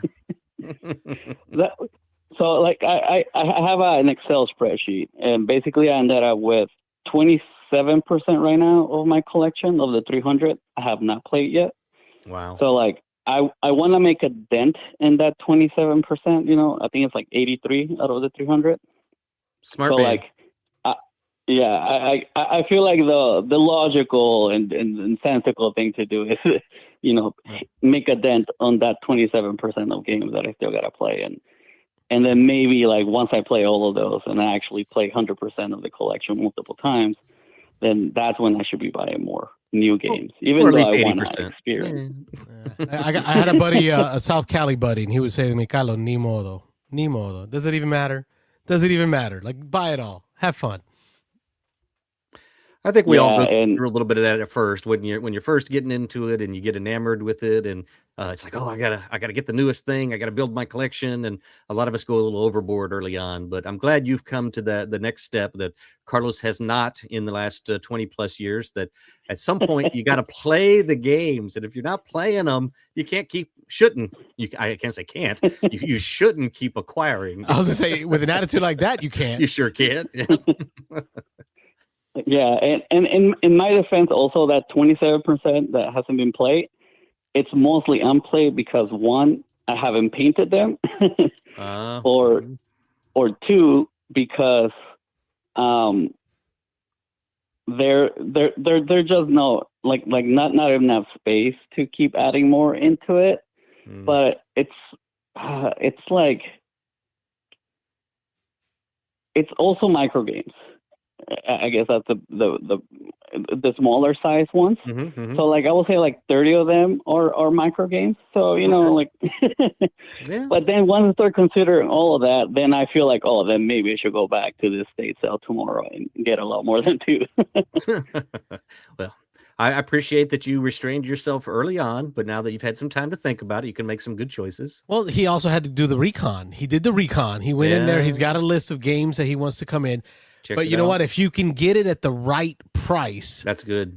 So go back and I don't know, there's games that I want, but I won't buy it or pull the trigger on it unless I can get it at the right price, and then I'm okay with it sitting on my shelf of shame. Yeah, I said that. I mean, if they're in the shelf of shame, like I feel like if you do have that goal to eventually play them, then I think it's okay. Because I know there's a lot of people that bring them into the shelf of shame and then they sell them. It's like, well, I didn't get to play it, so I'm just going to sell it. That's what I don't get sometimes. I'm with you. I don't get that. Like, it's still a potential joy sitting there, waiting for the right moment, for the right people on the right day to be like enjoyed. And until I have that moment, it will sit here, which is how I got to this. 20% is reasonable, Carlos. And I think as long as you have that dream, that goal, then I think it's fine to have it there. But if it's just there just because you're collecting it, and that's a different hobby, and that's okay too. I don't know, but then the problem is I do play it, and I have that moment, and then when I don't want to sell it because I remember that moment, like, oh, but that was the game that I played that one day with Theo, and I taught him how to play. And it went off great, but nobody else would play with me. Yep, happens. Oh, brother, thank you for being a first-time caller. We appreciate you calling in. Long distance, almost international. And we're putting you on the list. We got another call coming in, so we will drop you at this point. Good night, Pablo. All right. Good night. Thanks for calling, Pablo. Beansanddice podcast. State your name, where you calling from. Yeah, hey, Eduardo, Tennessee. How you doing? Eduardo, Tennessee. Yes, How are you? Sir. You might want to lower the volume behind you, and we will have you loud and clear, brother. Sorry. A That's all right. first-time caller. Sorry. That's all right. Welcome to the show. Thank you. Looking for a board game. Been searching for the past 5 years. Came across your live, and I thought, I think I'm at the right place. And I'm putting up $1,000 for it if you can help me find eels and escalators. Snakes and ladders, baby. Eels and escalators. That's the younger brother. Oh, you see, some guy came to my house counting this box. I remember I was a kid, right? They was knocking on my door, trying to sell, vacuum cleaners and just all sorts of stuff, And He's aging himself. Like, He's aging himself.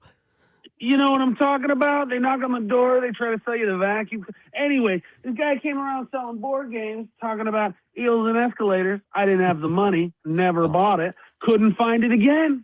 Think they were hitting you with the cheap ripoff. I don't know. Maybe. Yeah. Well, I don't know. Let me ask you. And I don't know if this goes into your guys' category at all, but is Cards Against Humanity and Exploding Kittens, would that be in your guys' realm or just the board games? No, those are on my shelf, and those have been played and enjoyed. Oh yeah, we played it. Okay. Let me ask you, I've never played Exploding Kittens. Would you recommend playing that game over Cards Against Humanity? Depends on your audience. I was gonna say your crowd. And, Yep, for sure. Yep, and how much libations you've had that evening. All right. Well, that's fair enough. Well, I appreciate you guys answering my questions. I'm still looking for it. If you come across it, please let me know. Hey, brother, thank you for being the 6th caller tonight. You're going to help us break a record tonight. I appreciate it. Good night, Edward. All right. Have a good night. Thanks, Edward.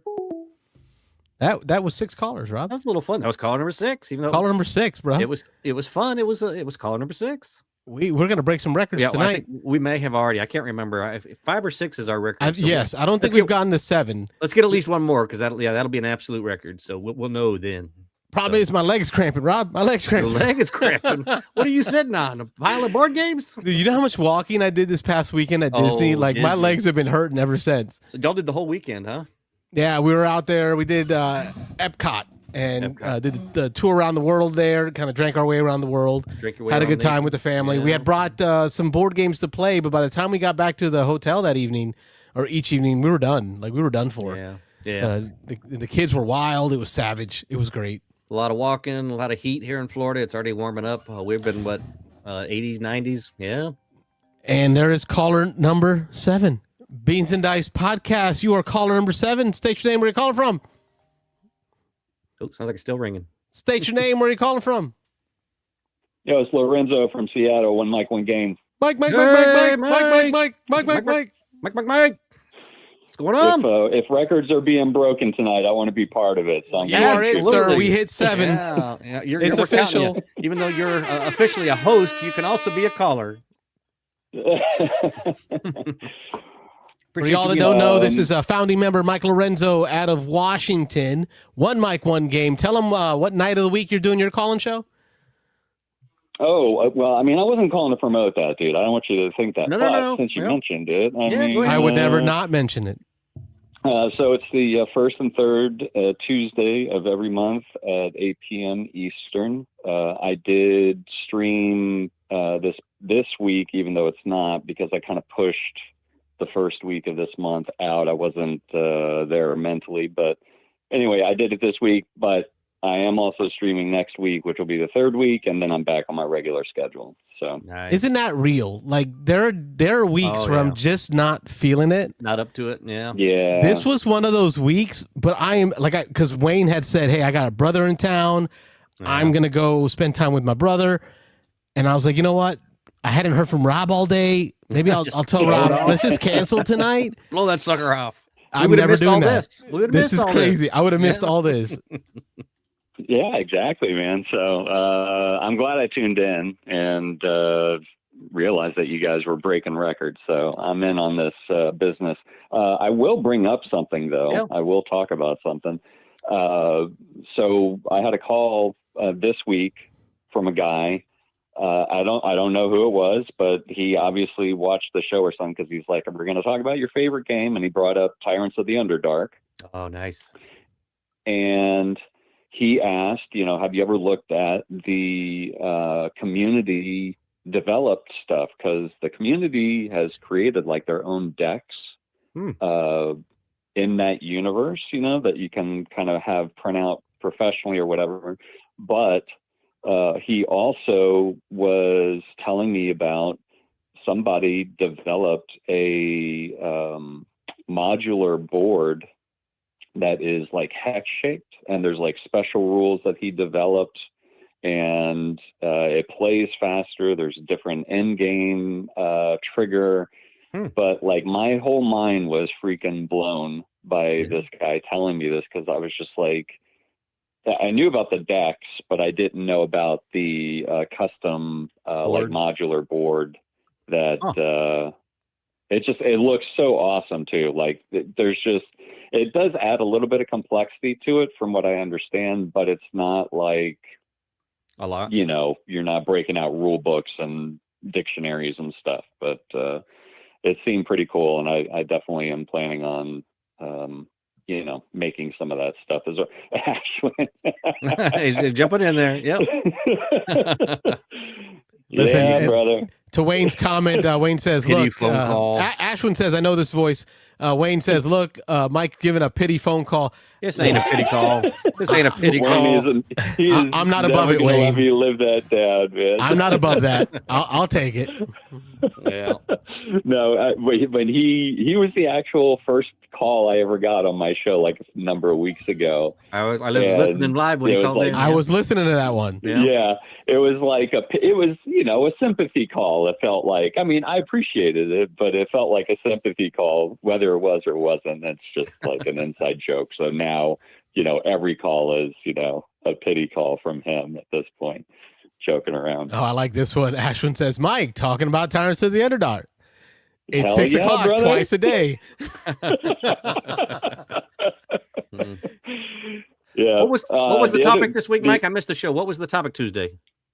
It was that one mechanism you absolutely love. Okay, I remember reading that. Okay. Ooh, Rob, let's answer that. Give us a moment to think, and we'll come back to that. Oh gosh, there's so many mechanisms I love. While you're thinking about that, Yep. my topic for next week is going to be that one Kickstarter or crowd-funded game you regret. And, Okay, regret missing or I was gonna say, that regret could go both ways. buying? Like, Yeah, that could be well, regret like buying. however you want to think about it. I said, it could be one that you backed, and when it delivered, like, they were like over promising everything and it really didn't deliver, or it could be a Kickstarter that actually didn't deliver, like you kind of got screwed on. So that's the topic for next week, if anybody is interested in calling in. But I guess I'll propose the question to you guys. What is that one mechanism you absolutely love? Gosh, it's tough. I was saying there's so many. Okay, so I mechanisms have like. mine, Yeah. but Go ahead. I feel like I know it's considered a mechanism, but it feels too vague for that, and it's engine building, right? Like when I say the words No, that's a engine building, mechanism. That's a mechanism. but it can be done in so many different ways, right? Sure. Like Absolutely. I feel like it's more like a style, like a flan is a flan, but it is also a dessert. I think it's more of like. I think it's legit. Is it okay? Because I love that feeling of starting at nothing and There you go. building Yeah. something and watching it run. I don't even care if I win the game. I just want to feel that engine purr. Obviously, by your win-loss ratio. Valid. Yeah. That checks. Yeah. It was funny because poor Arby came over. Rob's son came over. We played. What did we play? SETI? Yes, was it SETI. that one night Yep. we played SETI? Yep. And at the end of the game, I got the best compliment I've ever gotten from a teenager. Well, he's not a teenager anymore. He's an adult now. He's 22 now. God, I'm getting old. He says to me, Carlos, but I love playing games with you. And I'm like, that's so cool. This kid loves playing games with me. Because even when you lose, you still have fun. Oh, yeah. Like, that's the backhanded compliment, I guess. He's been watching me lose his whole enjoy life. losing. Yeah. That's amazing. Yeah. Engine building. That's my answer. Rob. Well, All right, cool, man. That's a great answer. That's I'm a going to be close. mechanism. What Close about by, you, I Rob? think. Yeah, mine's going to be, I think, deck building. I'm thinking I love pressure luck. I split Yeah. and choose, but I think deck building, in that again, that like Carlos said, it comes in so many flavors and so many different ways. And some games, deck building is the game. Some games, it's a mechanism in the game. But if you give me a decent game with deck building, I think I'm always in. I like my card games. I like my decks.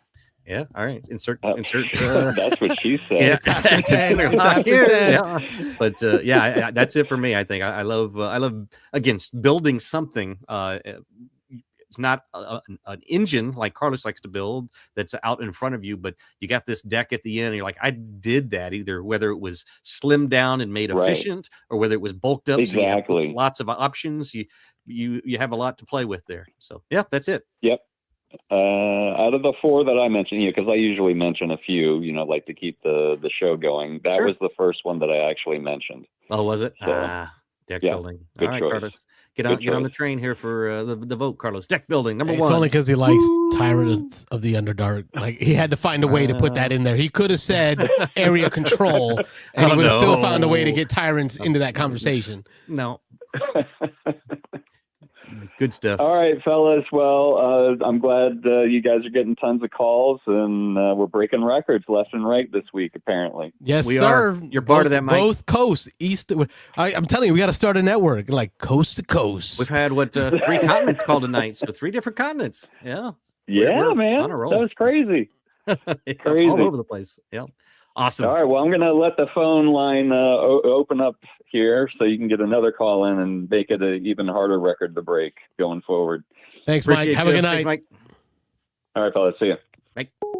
Mike Lorenzo out of Washington State. One Mike, one game. Tuesday night, his call-in show. Woo-hoo. Every other Tuesday, I believe it is. I'd say put him on the list for, he said first and third of the month. So, those are the two to shoot for. But I'd say put him on the list for the game, but he probably doesn't want any crappy games. He might get mad. Yeah, if I ship him a game, might stop he might get calling. mad at me. Yeah. He'll talk about it on his show and be really upset about it. Yeah. Let's see. Spicy topic, says Ashwin. Yes, spicy topic, favorite mechanism. But I think he's talking more of the next week's topic for Mike and One Mike, One Game, which is that one crowdfunder you regret. I think is the spicy topic. Wayne says, talking about the Kickstarters I regret. Mitch says worker placement all the way. Oh, I do like some worker placement. I do. It feels good, but some deck building, like one man's worker placement, another man's action selection. I don't know. Yeah. Those are overlapping. We got Wayne in the chat. So Mitch called in. Now Mike. Guess I just need to call in tonight. Wayne, you need to call. That would hit the Ocho. Hosts are eligible. I call it right now. Yep. Oh, look in the chat. We've got is Sandbox Games. See, that's what I feel. Sandbox Games. Oh, Sandbox Games can be. Yeah, I think I would allow that. Yeah, I mean it's a mechanism. Yeah, open world sandbox. Yeah. It's a flavor. It's a flavor and a mechanism. No games unless it's Brian Baru. Oh, that's the only one I'm allowed to ship. Okay, so if you're getting rid of Brian Baru, put him on the list. I think I am ready to part with that. Are you really already? You've only played it once, twice, maybe? But it did its thing. It was great. It was good. It's a good little one. trick taking game. All right. Well, we'll see. See if he gets drawn. Put him in the box. I'm putting him in the box. His game's going in the box. Sandbox, but not Vantage, Mitch says. I agree with that. That's trash, he says. Yeah. I would say trash, but it was not my favorite. It was not my flavor. Yeah. Oh, that's right. He bought it already. I remember that because he was coming to visit. Good. And I was going to give him my copy, but he said he had already bought it. I want to play it again. Keep it. Don't get rid of it. Now he can have two copies. Now you can feel like I feel. Then he'd really be pissed at you. Two copies of things. Yeah. Here's your backup. In case you lose a piece. Mm-hmm. Oh, we got a call coming in. Beansanddice podcast. State your name. Where are you calling from? Hey, it's Aaron calling from Columbus, Ohio. Oh, hey, the Aaron. Ocho. Hey, Aaron. Hey, Aaron, you are caller number 8. You are the Ocho. It's been a little bit. How you doing? Yeah, I've been Thursdays have been a little busier for me lately, but all is good. Good. Not a ton of game playing in, although I did get to try out the Wingspan Americas. I saw you guys gave that the beans last week, and I think for the most part I was on the same page with you guys. I didn't dislike it. I liked some of what it was doing. But it definitely, even in a 3-player game, it added length to the game that I don't know that I really want in my Wingspan experience. Something about Wingspan, one of the great things, like if my sister and I are playing, we could probably bust out a game of Wingspan in like 35 minutes, 40 minutes. Like we could play real quick. We had a third person, and they were relearning a little bit, and then you had it's just another step almost not every turn, but nearly every turn. And sometimes, you're exchanging, so you're dropping one off to pick another up. So I didn't dislike what it was doing, but I don't know if it was worth the extra 25 minutes of gameplay. So, okay. I need to play it again. But I'm on the fence. I'm on the fence. But I felt it too, but at the end of the game, I'm like, if I keep my plays to 3 players or lower, I think I can keep it in still that 1 hour time, which is still like that okay weeknight time. And it's, to me, was worth it for the looseness of the game. Like I felt the restrictions were my shackles were broken, chains were off. I was like going. I've never put so many birds on the board before. Yeah, I would give it another play. yeah, I don't know. I liked what I was doing. I was enjoying the experience, but I was like, is this, if I'm going to play, and maybe some of that was due to a little bit of a reteach for one player. There were some other distractions too, but yeah, something about Wingspan is just, how kind of quick and snappy those turns can be at times. So Mitch says 35 minutes. Question mark. He plays on Louisiana time. That's how they do those it out guys there. play fast. They do. Terraforming Mars in an hour. Yeah, 35 might be a little bit of a stretch, but my sister and I, like, it's all business. Like we're playing the game where there's some quick talking. Like you might be finishing tucking cards, the other person's already up and going. So we're having fun together, but we are playing the game. So, hey, Mitch asked, are you gearing up for Origins? I am not currently. I'll look at the schedule. I haven't paid much attention to Origins. I went last year for the first time in probably close to 3 or 4 years, and I was just a little disappointed. It certainly wasn't the Origins I remembered. There isn't, the same level of publisher presence there. All Play had a great booth, and I picked up quite a few of All Play's things. I ended up getting Vagrant Song, but just the experience, it just didn't have the excitement. And maybe that's also just part of where I am in my kind of journey in the hobby. Like I've got a bunch of games. It's less about going out and searching. Like if I want a game, I know it's coming when it's being released. I don't know that I need that experience as much. Plus, one of the gaming friends had mentioned he was going with some other people, and they got an Airbnb for Geekway to the West, and nice. there happened to be another spot. So I'm kind of sleeping on the pull-out couch, I think, and was able to tag along with that. And cool. I'm really excited to experience that next month. So I'll be able to report back sometime in May about that experience, and that'll be cool because it's just playing games, right? I'll get to play a ton of games. And you can go stalk Jamie Stegmeyer because that's the one con that he goes to regularly. Yep. Yeah, I'm hoping I get to run into him, at least say hi. Well, just tell him Carlos and Rob from Tampa say hi, that we sent you as a representative. Press corps. You're part of the press corps for Beans and Dice. There you go. Here, let me get my pen here, and I anoint the Aaron Knight of the Beans and Dice press corps. Yeah, he knows this. You drop the names. We've had tacos together. Like we can't forget it. Somebody had tacos together. With. Yeah. Yeah. Well, real quick, I know you got something you want to talk about, so we're going to give you time. But I got to ask. So this is the second time tonight Vagrant Song has come up. This is a game that has been on my playlist for, I don't know, since it came out. I mean, it's got to be 6-7 years now at least, and it's come up twice now. I assume you've played. Yeah, I've played once. I played once kind of solo, and then once as a 2-player experience. I love what it's doing. I do wish they would have. They created such a big campaign experience, and I don't know that I'm ever going to play it as a campaign. Okay. It's probably just going to be these one-offs, and I'll have to figure out how to I don't know. That's the. I mean, I think scale up. Yeah. How many? 13 or 14? It's just such a big campaign, and so unless I do commit to doing it solo at some point, and doing 2 characters, it's just so hard for me to commit to one game that many plays.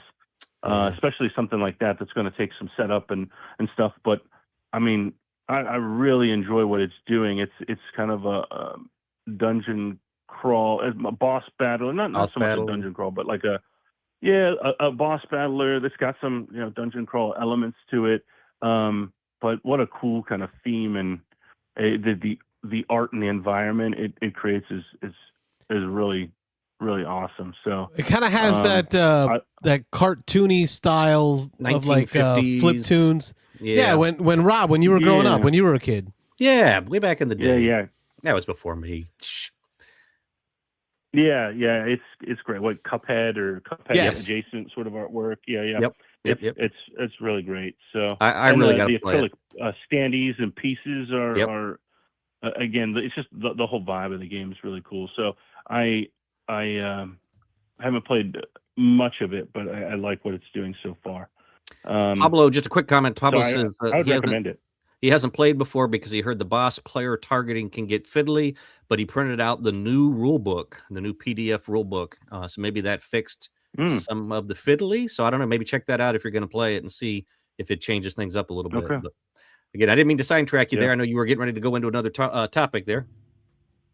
No, I don't really have. I mean, I was just going to keep the call train going. I don't have a ton. Like I said, not playing a lot of games, but I've acquired some games recently. So I was able to get a hold of a copy of the deluxe version of Endeavor Deep Sea, and just I played that again maybe a month or so ago, and it is just very quickly kind of solidified itself as probably a top 10 game for me. I just think it's in my Hall of what Fame. It does, how it does it. Yeah, I definitely need to play more before I put it there, but it is just consistently, it is the right weight for me. It's the right, But I can't beat it solo, framework. Aaron. I can't. No, I'm not good. I can't beat it ever. I don't think I've ever won the game. I don't know that I'm good at it yet. But I love everything it does. From it's this simple framework. It's so simple and like what you're asked to do turn to turn. You know, with those few action options tied to the crew tiles that you end up getting each round. But man, like puzzling out, I do this, then I do this. I need to get some, DNA to be able to journal. Like, it's everything. Yeah, I want in a pretty quick playtime. Yes. It's not a short game by any means, but it doesn't. We're not talking like a 3-hour experience or anything. So but it's not even that. Like if we talk quantitatively about like time, right? It's not even that. It doesn't feel like it overstayed its welcome. Right. Stays interesting. Yeah. No. And I feel like it might be a little short sometimes. Yeah. So there's that little negative feeling like, oh, wait a minute, we're already at the end? Like I was just about to really get this going. I felt that, yeah. But that also makes me want to come back for more. Yeah. Yeah, it's an interesting thing because like as far as the tracks on your board, you can kind of by the end almost get everything to that level 4. But, in the games I've played, man, that sideboard where you're putting your little star pieces on, that thing just blows up by the end of it. I mean, there are so many little tokens over there with points. So it just feels like if they kind of balance that out a little bit more, maybe you could go another round. But I just, it's so good. I don't think I've ever gotten a level 5 tile yet. But it doesn't matter. I love what the game's doing, and there's enough puzzle and the exploration that comes with the tiles, but you got to really try with purpose to get to that 5. I think we did one game. We had somebody who was really just trying to open those layers and go down all the way. So it's about like deepness, like level 5 deepness, or tier 5 workers. The tier 5, the tier 5. The tier 5 worker specialist. Gotcha. That's what they call them. Okay. So question though, have you had a chance to watch Ethka's review on it last month? He did on no pun intended, no pun included, no pun included. I did not watch that. Okay, so I watched it, and he has a feeling that the specialist tray is a trap. Like you want to put your time in the specialist tray, but that is not where the bang for your buck is going to be. So as you play the game, as you continue to play, which you've now got me to put out my copy, it's going to take a spot on the table. I'm going to get it played, either solo or teach it to wifey, because I've been meaning to teach it to wifey. And I'm going to try to stay away from the specialist tray and see if that helps me actually win a solo game for once. That's interesting. I'll have to. I'm intrigued by that. The thing I try and kind of wrap my head around is the balance of, like, I think 3 of the 5 actions require 2 of those discs. So like my mind is always like, I need to make sure I have enough discs, getting enough at the beginning of the round, but I'm also getting to pull enough back at the end, Right. And that's where my mind is like, man, if I'm going to do some of these actions, I have to have a disc to trigger my specialist, but a disc is actually going to go out on the board and I'm going to lose it. So, man, you really don't want to be in a spot where you've got maybe a little bit to your point, Carlos, like I have the specialist, I don't have the discs to really take advantage of it, right? And that's what Eska talked about. Is that like the inspiration track is really where it's at. It's the ability to get those discs and to reassign them. Yep. Yeah. Yeah. And then the depth of the thing, it's nice to be able to get those out, but it feels like that's something that can wait. Although as the board grows, having those subs spread out on the map can be really helpful and allow you to kind of change tactics and strategy, throughout the game. Yep. Because otherwise, if you're stuck with one little sub that can only move one or two, spaces and go down certain levels, your options become much more limited. So yeah, it's great. It's great. You are now the reason I'm going to fall asleep reading the rules to Endeavor Deep Sea tonight. Nerd. Yeah. It's good stuff. I've taken a rule book or two to bed before. It's a great way to go to sleep. Like you just want to solidify that knowledge before you go to bed, and you go to sleep, forget about it all, and you got to start over again in the morning. And I don't know, but yeah, the Endeavors. I rolled the two together. I think I'm going to include the two of them in my Hall of Fame, so as one title because they're both great. They're definitely different enough that they're different games. But Age of Sail and Deep Sea. Yep, Age of Sail and the Deep Sea. I'm with you. So, I love the theme of Age of Sail. Yeah. I love what they cleaned up in Deep Sea. Some of the mechanisms and stuff. Yeah, I agree. It's fun. Yeah. Well, I'll leave it just in case you guys can get one more caller in tonight. I'll leave it with a couple other just quick purchases I haven't had a chance to play. So I got a copy of Flip Voyage, which is kind of the sequel to Flip Town. I don't know if you're familiar with those. I think that I might have talked about that one on a previous show actually, but they're not heavy roll and writes, but they are a bit more expansive and broad than your typical roll and write. You brought up Flip Town like a couple of years ago because this was that sepia colored roll and write. It's got the kind of, is it like a Western theme? If I remember, it's got it's a Western theme. You're using a deck of cards, and the cards kind of represent. I actually haven't gotten it to the table in quite some time. But yeah, it's these boards that kind of fold out. They're kind of like brochure, skinny and a little longer, but they fold out like 4 wide. And there's all these different kind of areas. And in Flip Town, there was this area that was a little bit more kind of some mini games, but you're selecting and kind of drafting cards, and those cards based on the suit and the number can be leveraged and used in different parts of the board to do different things. So Flip Voyage is that sequel, and honestly, I need to take a closer look at it because I forget exactly what it does, but it's got the same vibe, same feel, except you're kind of navigating a ship and moving up science tracks and different things there. So it's all kind of set in this blue, sort of the same look and vibe of Flip Town, but in more of this blue motif.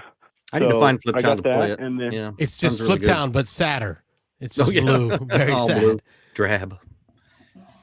Yeah, it's Flip Town is good. I still Welcome to is still my kind of go-to consistent roll and write that I can play always, but Flip Town is not far off. It is a very solid.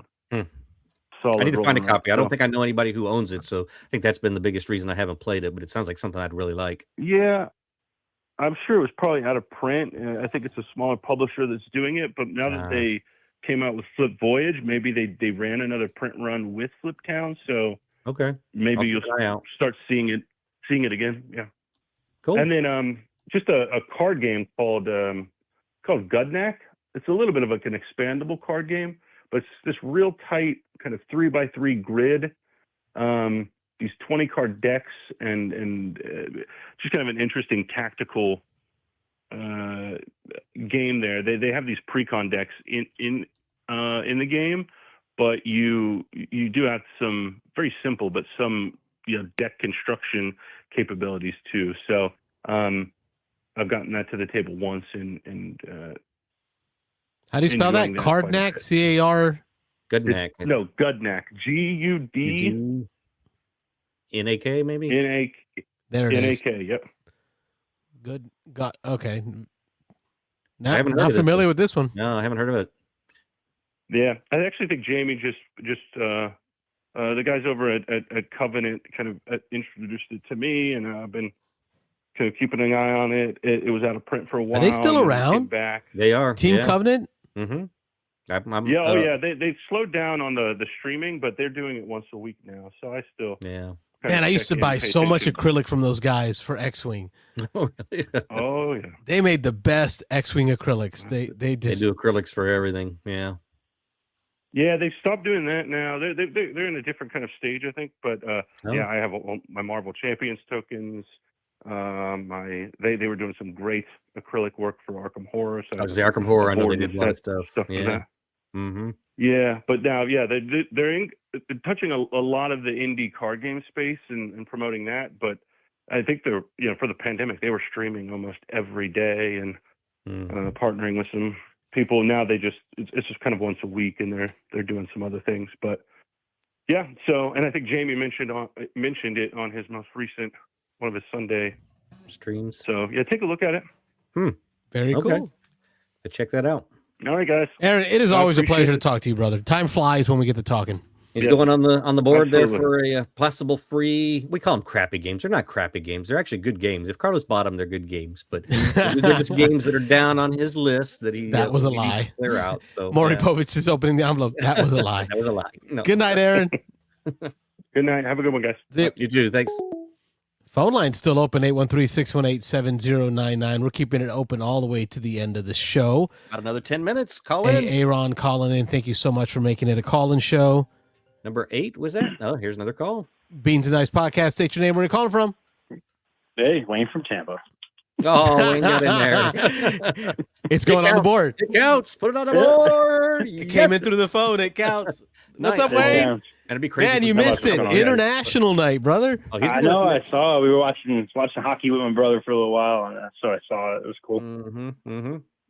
2 times international. Yeah. Awesome. That's pretty cool. Yeah. I just need to not be on the show more often. Apparently, you guys are way more successful without me.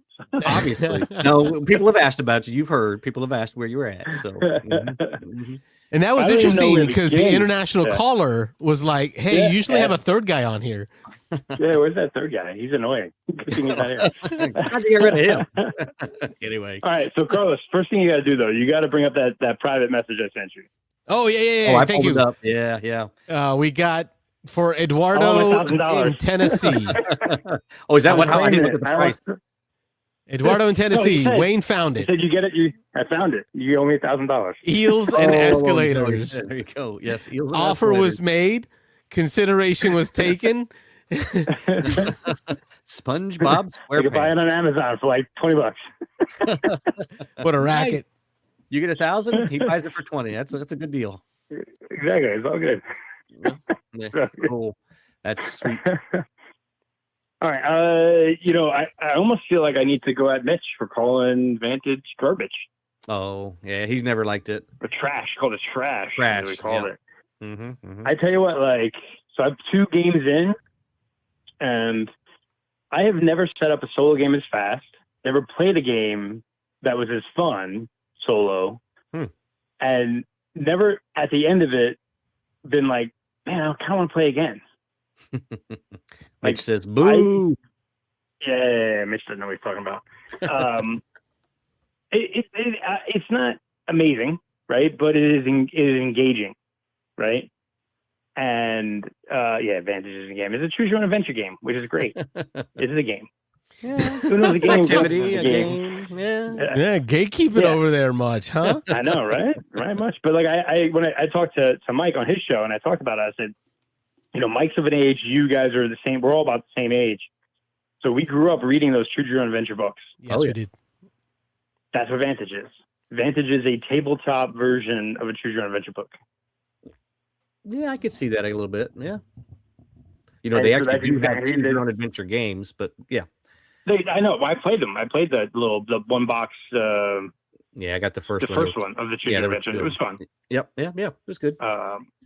Yeah. But so honestly though, like, you know me, I've talked about wanting to play solo games before, and I'll set the game up and then get tired of it, or just, man, you know, it's a drudge. In 2 plays, not great in 2 plays. We'll see if it gets old after 3 or 4 more, or a couple more plays.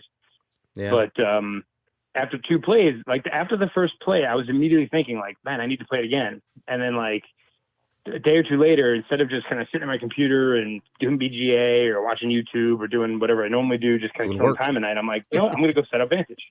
Work. Or I'm going to go set up Vantage and play again. So I played it a second time. Yeah. And even my kid walked by. He's like, what's this? I explained it to him. He's like, oh, that's kind of cool. Can I play it too? I'm like, yeah. Well, so I'm going to play again. I'm going to try maybe next week to play with the wife and kid. But I'm probably going to definitely play it again solo. I really think it sings. Like, I would never play it more than 3, right? Because it would definitely get sloggy at 4, 5, 6. I think 1, 2, 3 is great. Is probably great. I will report back when I play with my wife and kid. But as a solo experience, enjoyable experience, an engrossing story where you create the story in your head as you're playing it, I think it's been a lot of fun. Like, I really have enjoyed it. I don't know if it's worth buying yet. Like, I borrowed the game the copy I'm playing. I borrowed from Daryl. Yep. If I play it a few more times and I feel like it's got a lot more story in it, which it definitely does, I'm in. So, like, not spoilery, but so you know, you're in a spaceship and you crash land on a planet and you're exploring a planet. You have missions and goals, whatever. And I was playing the first time around.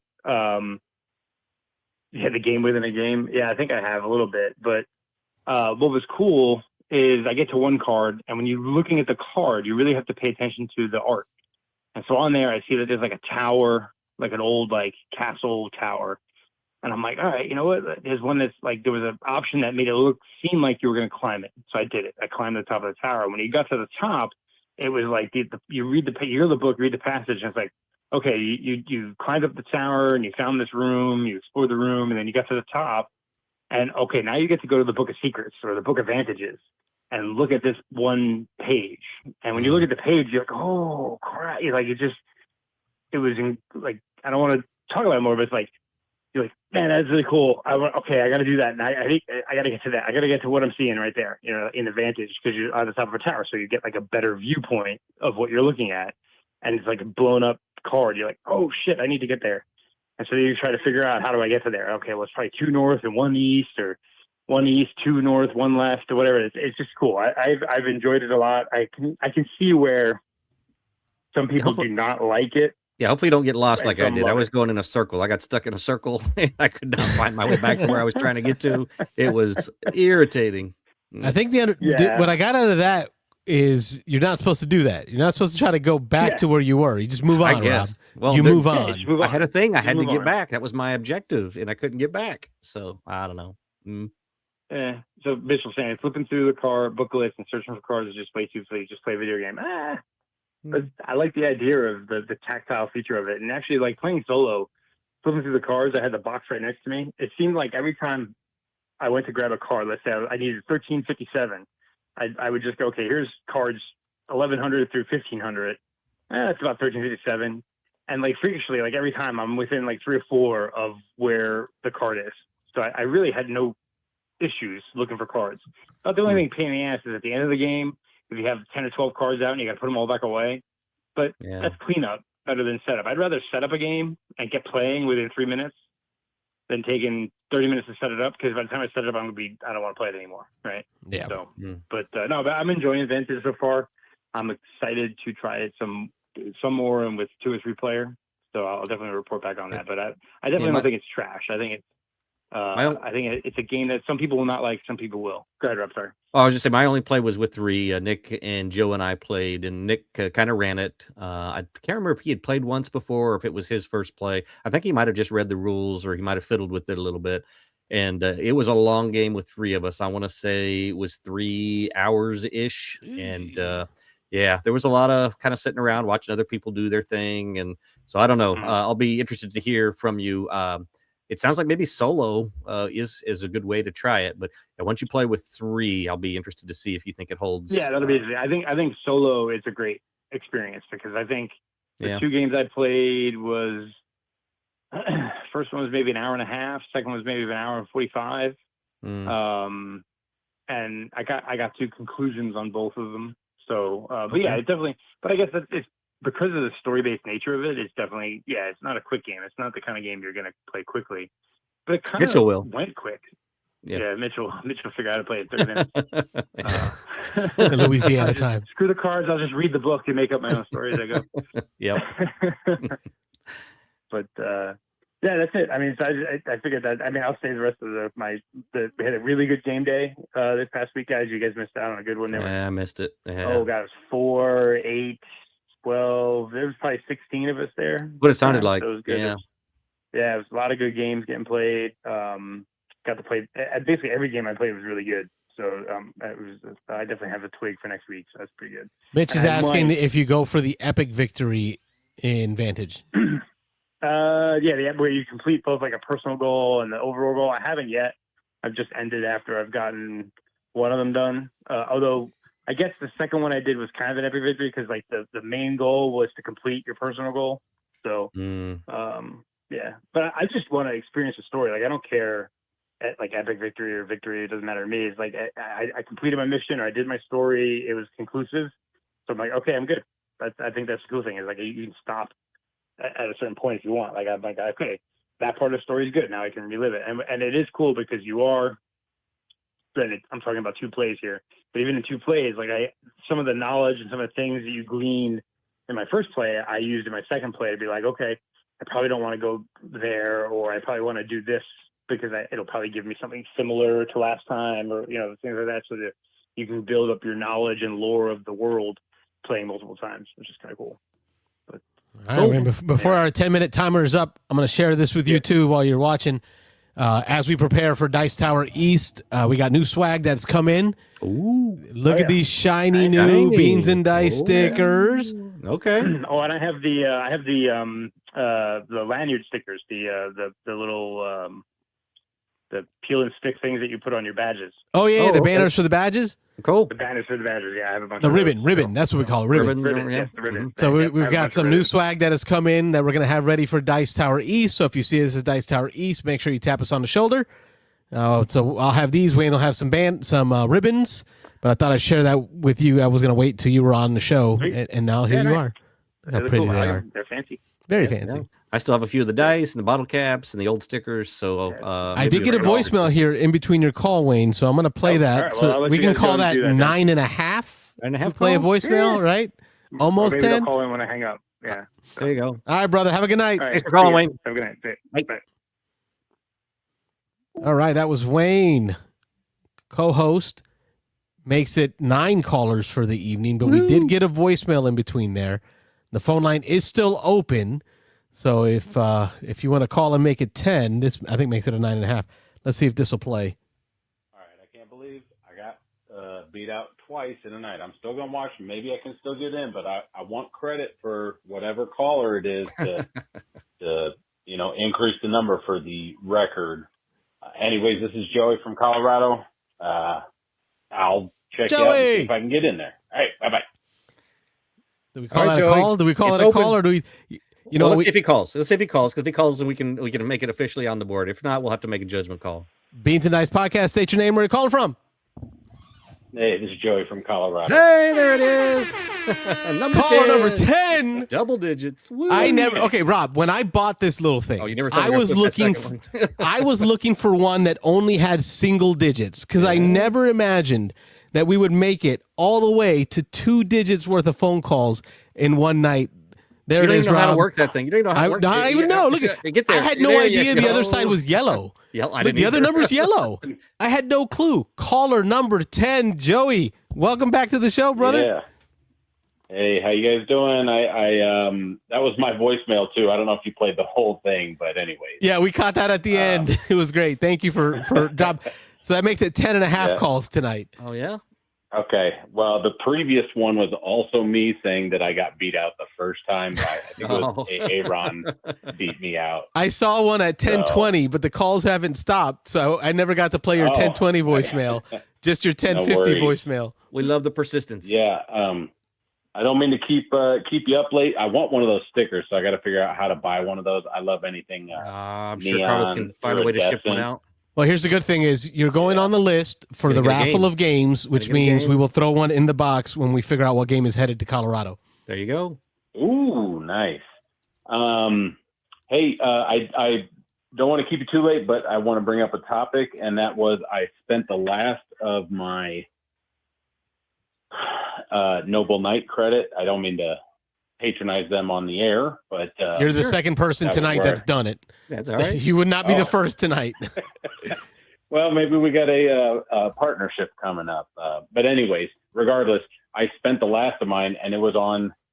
Can it be considered technically the most expensive game you ever got if you didn't have to spend actual money on it?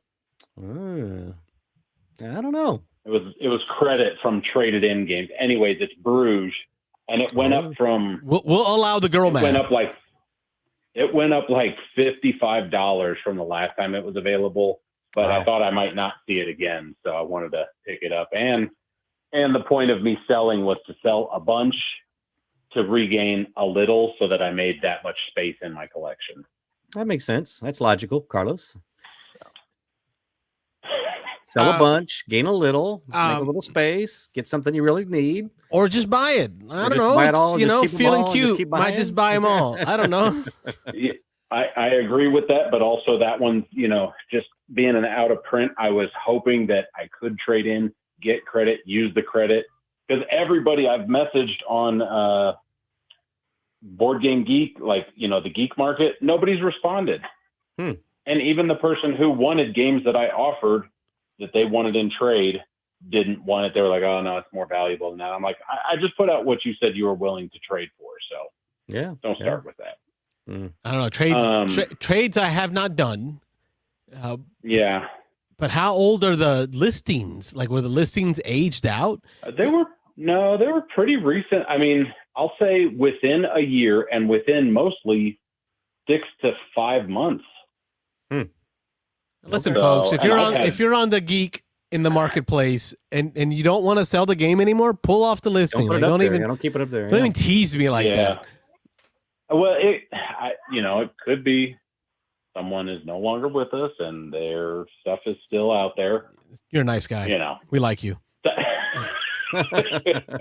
And then I'll finish up with this. I went to a game night recently this week, and I played Galileo.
Can you hear me, Rob? Hey, I got you, Wayne. Yeah, me. I don't know if we're broadcasting audio. The live counter is still clicking. We lost Carlos, so if people out there can hear us. All right. Yeah, they can hear us.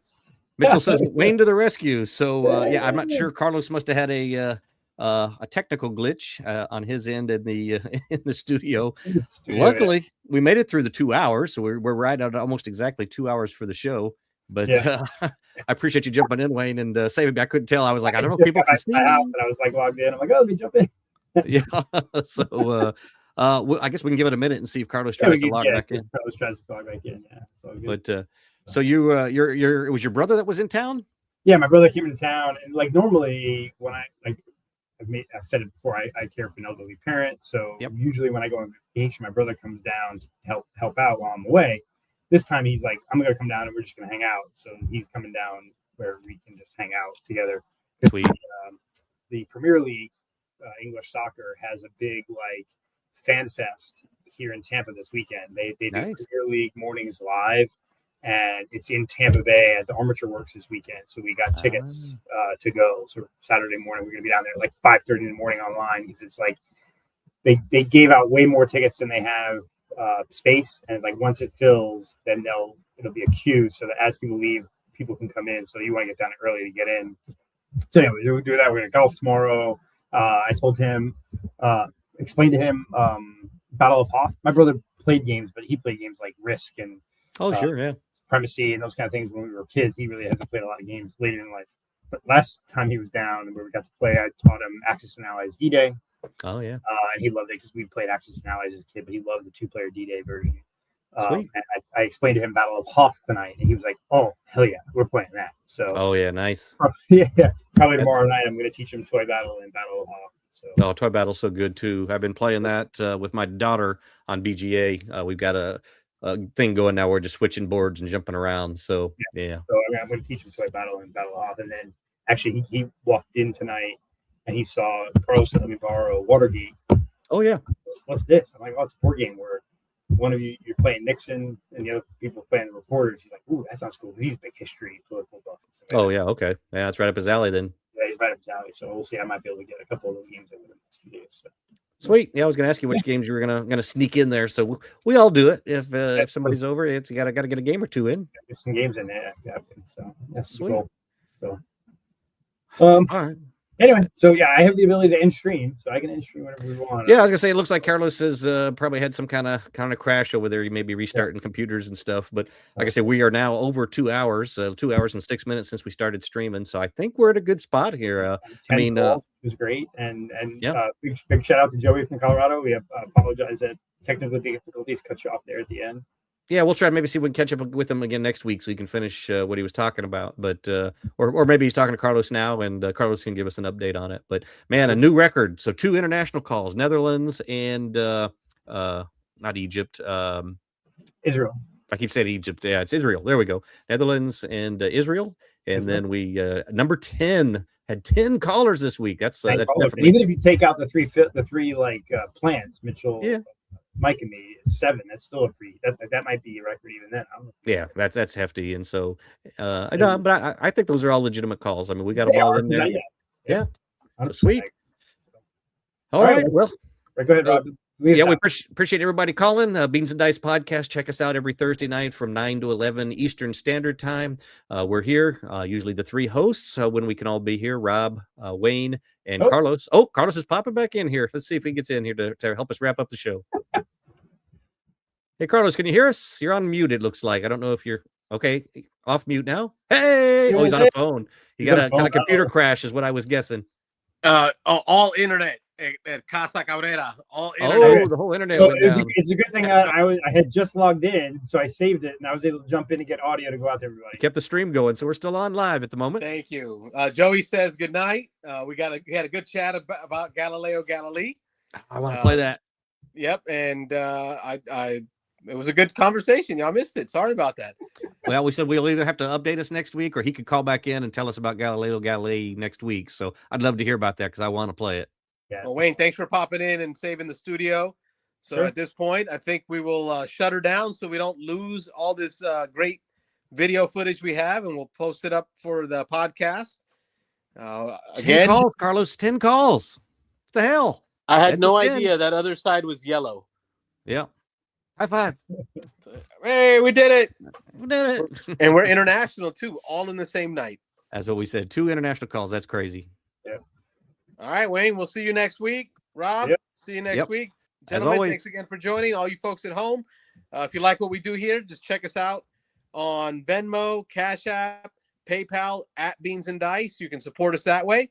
Your likes, your subscribes, Your Thanks for watching super the Beans chats and Dice are podcast. also ways to Don't support forget right on to YouTube. like and subscribe. We thank you for being a part of the show. Thank you for everyone that joined in today. A lot of chatter, a lot of calls tonight, international and otherwise. It makes me so proud to be a part of this, guys. Thank you all for watching. Have a good night. I'm Night, Carlos. everybody. Bye, guys. I have no music for you, so I'm playing it now. Wayne's got it. He just played it. Yeah, I'm gonna play it again. Thanks for watching the Play it Beans again, and and then Dice I'll end it. podcast. Don't forget to like and subscribe.